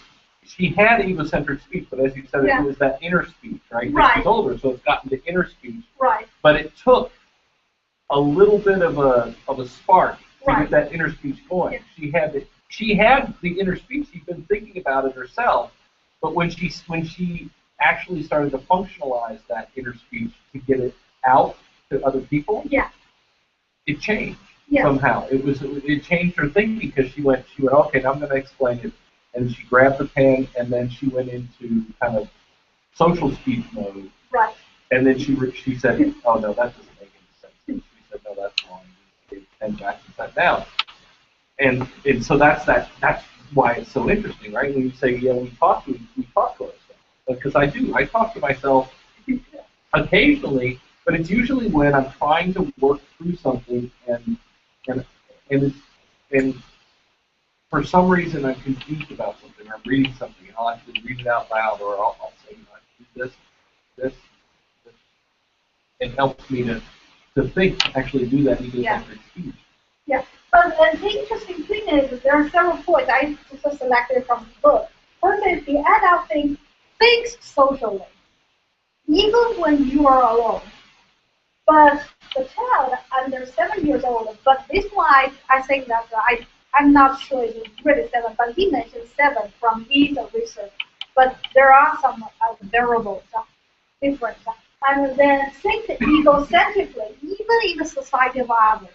So that even in the classroom, you feel all these children together, he thinks egocentrically. So that's an interesting point. Another one is about speech. Before it can be used to socialize thought, serves to accompany and reinforce individual activity. So that's what you mentioned. Even you do that, and then you think socially, but then you still have some proportion of central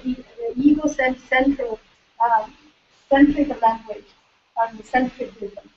And next is he said, children under 7 think by images or artistic symbols which cannot be directly communicated. So this is actually some maybe help people continue to do the artism of the children, some strategy. But later he mentioned, but of course his research he didn't say anything about this. But I just figure out this maybe we can continue. I can continue to do something. And next he said, child up to 7 is incapable of keeping to himself the thoughts which enter his mind. This is like everybody has. If you have children, you know that when they tell you that's exactly here, they cannot keep it a secret. Well, we say that we say that about adults, right? Because we expect that adults will have a filter, and we talk about people who say, that person does not have any filter. Yeah. You know, they just say what they think, and it just comes right out. You know? It's kind of like my mom does. She's the lady that got her doctor. She's severely autistic. But in the movie, she helped correct it. And when you said that about the symbols, they showed her thinking on the screen. And when they interviewed her later, she said exactly how I think. And it was symbols like that. Well, next step is about children's conversation. A lot of times we think they are really arguing something foolish. So So that's called childish argument or primary argument. This is the example I think is very funny. Earth, I think, is a girl. Pi is a boy. Earth said to Pi that you are going to marry me. I said, no, I won't marry you. But, oh yes, you'll marry me. No, yes. So this is a kind of very typical response. But the next one is interesting. That's the highest, a higher level. That means they began to comment each other and even abuse each other and say, I'm superior. That's what we find. Look how lovely my number 6, we write that number 6 is going to be. And then that answer, yes, it's a 6, but really and truly, it's a 9. And the other child said, no, it's a 6, not. And then Larry said, you said not, and it's not true. It is a 9. Really, it is. So the other one showed the previous 6 said, no. Like that already. Oh no, that's a lie. You silly. So this is like the argument actually is the level from just now we look at the monologue and the higher and their thought beginning to develop. And then the next one is interesting about they mentioned about God. So it's a kind of like so that's about like just how we mentioned the environment. So it's really like their parents probably say that they heard from somewhere. So this is like one is assert, one is deny. Let looks to see what Hay is doing. So after say they draw the moon or the sun, they say, oh, 2 moons. And then of course the other one said, no, 2 suns. Sometimes like that with a mouth, they are like this, some up there. And then the other child said, they're wrong. Yes, they're quite wrong, but they haven't got eyes and a mouth. And then he said, yes, they have. They can see. And then Lev said, no, they cannot. It's only God who can see. So the PJ began to analyze it and say, here when Hay observed herself, himself, the boy, he doesn't say, yes, they have. I saw it from somewhere, and then that's why I draw on the mouth or not. And then they didn't try to do that. No reasoning. But just like to present it. So they just show the level. So here is about the collective monologue forms the starting point of childish conversation. One is A series, agree. B series means disagree. And then they have stage 2 and stage 3. Stage 1 is a monologue, or we say repetition monologue. So then he said stage 2 A series, or stage 2 B series, and stage 3 A series and stage 3 B series. So I will not read it. I'm going to post it so that it's some time. And then this is another tab they do. I think it's very interesting. This is they say we want to know how children understand each other. So what we are going to do? We play a game.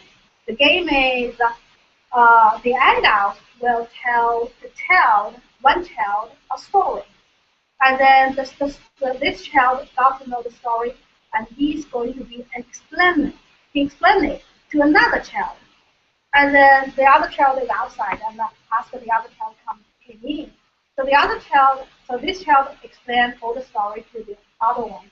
The other one became a producer. He's going to tell the other one outside the story. So it's going to be like this, but they've changed the explainer and reproducer, and different stories. Because first they do 2 stories, and then the same person, and then they find there's some weakness, so they change. But I choose this one. This is the story. I just put the 2 stories, the boys say that, and after that give the original. Because if you will find there's something about their soul. First, they are both 8 years old. And then the story is Newbie, actually the name. And once upon a time, there was a lady who had 12 boys and 12 girls. And then a fairy, a boy, and a girl. And then Newbie wanted to have some more stuff. Then she was angry. He fastened her to a stone. He turned into a rock, and then his tears made a string which is still running today. Do you understand? There's like several things about. Then she was angry. She fastened her. So who is a she? Who is a her? And then next is he turned into a rock. Obviously, he is the boy. So that's it. And then so he explained it. And the next one is the producer. That's the next boy. Once upon a time, there was a lady who was called Baka. He had 12 sons. A fairy only had one. One day, the son made a stain on the stove. Why there's a stain? And his mother cried for 5 years. He made a rock, and her tears made a string which is still running today. And then I guess there's another banana like that. This one says, where is it from? This is from French. And then they use attache. Fasten actually means a fasten. Yeah. That's originally she fastened her to a sword, but that French is attached. So then the When you touch the screen. Yeah, okay. Because this week is working. Yeah, so that's why he got this song and made up. Another thing is, I think he mentioned is about, like, this is the original. So several things, and one is the pronouns. They can confuse and then put differently. And then another about sound. Another one is the whole order. So this is actually originally, this is the fairy. The lady laughed at the fairy because the fairy only had one boy. And then the fairy was very angry and fastened the lady for a while. The lady cried for 10 years. There are several things they changed. One is they invented something. When there was a gap, they invented, just like just now, I think I think you mentioned one thing just now, that's what the book also mentioned. They intuitively, they believe that. It's not because they are trying to, or they have to, they just believe that. So they make up the story when they cannot, but they still believe what they make up. So this is the interesting part about this. And then the egocentrism, the younger children find it far more difficult to distinguish between romancing and faithful rendering. Because this is two tests, and they at the same time they do this one. I didn't put it here. This is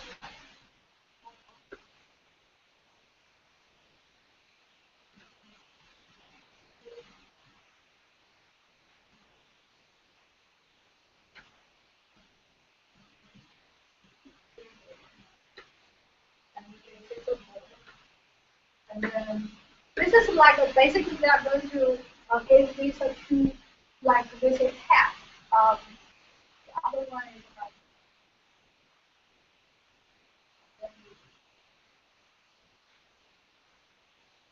this is the same, but then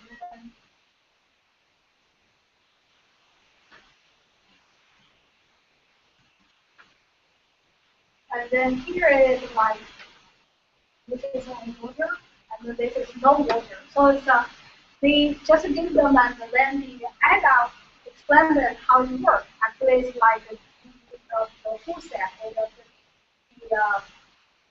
I could not describe it. They could describe it.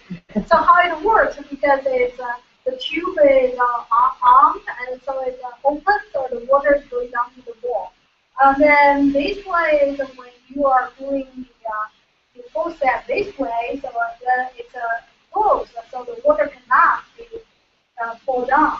So then the result is the explanation part. The children did better than stories. And then here's the question why. So they said like this is about the romancing part of the story. And then they actually explain that why the stories cannot be delivered better than this kind of explanation because that seems more complicated. So then here is about romancing. They are, when the child has forgotten something, they just trying to make it perfect and then they invent it. So next child, they explain it, invent it, and the next one invented again. So all the things is far away from the original. But when they do this, actually they mentioned that the children's conversations, they use actually here, I think here they said the two identical mental schema, that's the word, schemas. Yeah. So they have the same identical mental schemas. So they understand even the language is not right, they write it down, it's not right, but they understand. So that's the one reason. Another reason why they use imaginary. And also, that's about, actually, this is about central egocentrism. When they have conversation, they automatically think that, you understand what I'm saying. So they will not worry about, do you really understand? I need to say this way, the older, and then they will not do that. So that's interesting. Another thing is the child prefers a factual description to causal explanation. And also another thing is you will find all the students, even first grade, second grade, when they have a long story, they chop it into very short parts and then miss some parts that they try to put in. And when you ask, is that what I said? And they are going to stop. They will not say, well, but they will not say yes or no, but they still believe they make up that part. Right. So that's something. They may not, Yeah. Is that what I said? Well, you might not have said it, but that's the way they understood it. And right. I mean, I think that's the interesting thing here. So there are two things going on. One is what they heard, and one is what they understood. Right. They may have heard what you said, but it didn't make sense to them, so they changed it. Yeah. And so when they tell the story, they change it to a way that makes sense to them. And it's like, I mean, I think I showed you the video of Michael, doing the 100 plus 100 thing, and when you push him on it, he understands it, but when you push him to explain it, he goes off to something else. It's like 2 plus 2 is 4. That's not what we're talking about. That wasn't the question I asked, but they'll change the question because they're not exactly sure what you're doing. So. Yeah. Well, the interesting thing is they believe in a faithful way. Yeah. Yeah, no, you're right. They believe. I mean, it seems like it should go together, but it does. Yeah. So this is the one I asked at the beginning. So if we say all children are egocentric, they will understand each other better, being used to the same way of thinking. Then they understand us adults.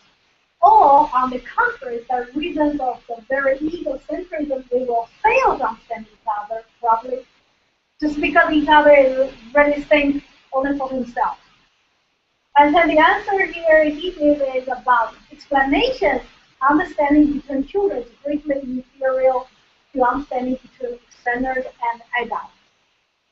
So they explain to each other, but for the explanation part, explanations are generally better understood than stories. That's the small said that they seem to understand each other better than stories. They understand each other. And then, of course, the child lays stress on the event themselves rather than on the relation time order. And then you mentioned causal relationship. That's the highest level. So this is the basic. So then about these period use that syncretism of thought. So then it's non-discursive. And then another thing is about imagery. They use image. So actually, when we are saying, do you think when you are saying and express yourself, you think the picture or you think some word or something?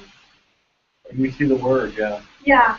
So I mean that's because IDAS, we probably do it 2 ways, and we do more abstract, like we probably just directly the word out from your brain out and express yourself. But children is really picture there, the image there. And then another one is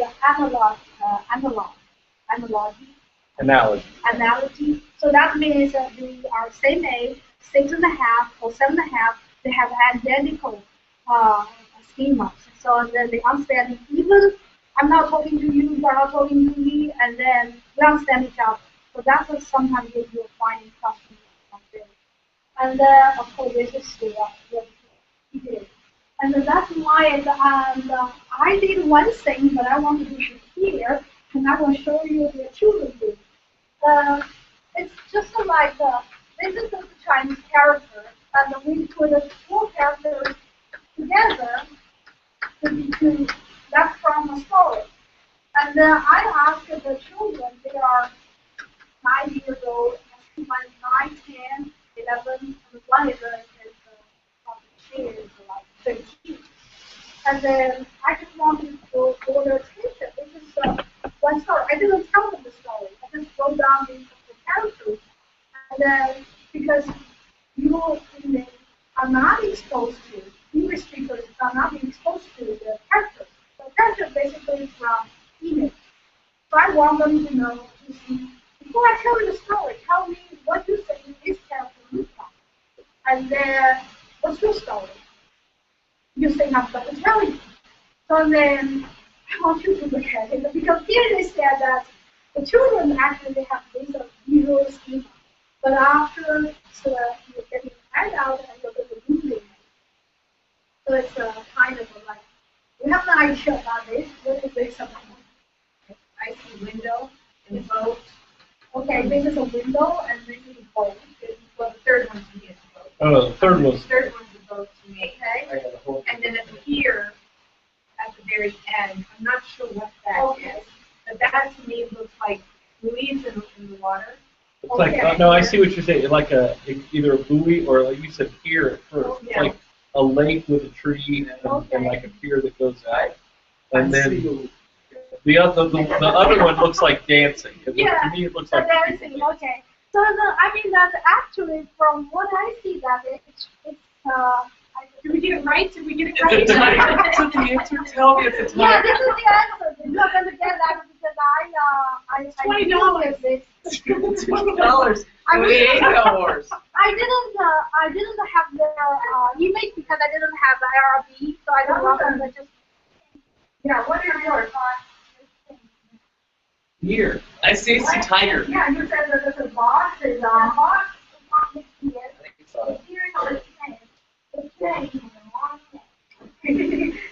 So after that, what you learn?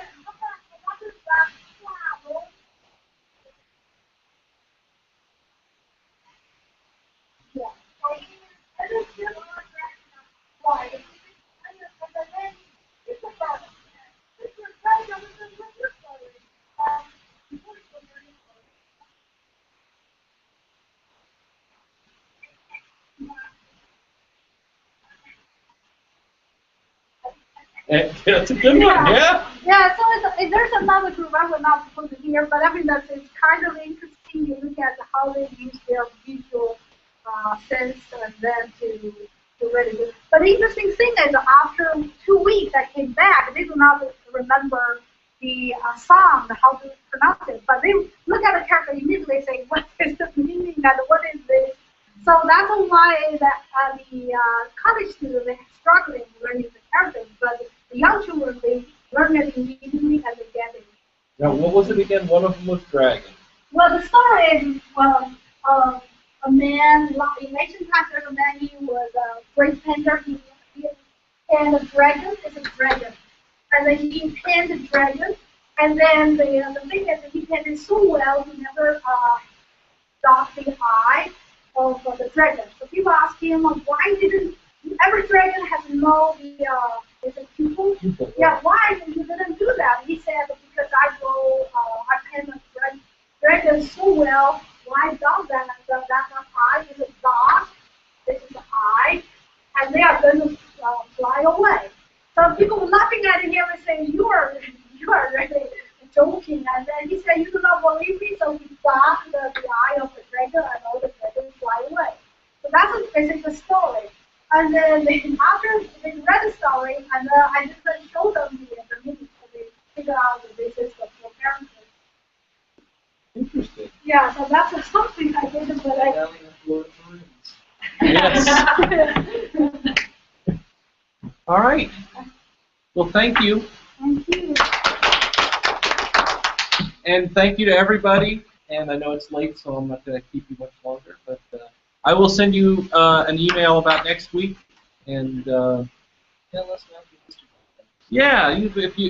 let you know. If you want to bring a little side dish or something, that'll be fine. But I'll probably make enough food for everybody to nibble and munch on and stuff. Are you going to have your beer? I do have beer. There is beer on tap. You can see Ohio Arts Education Association. Yeah. They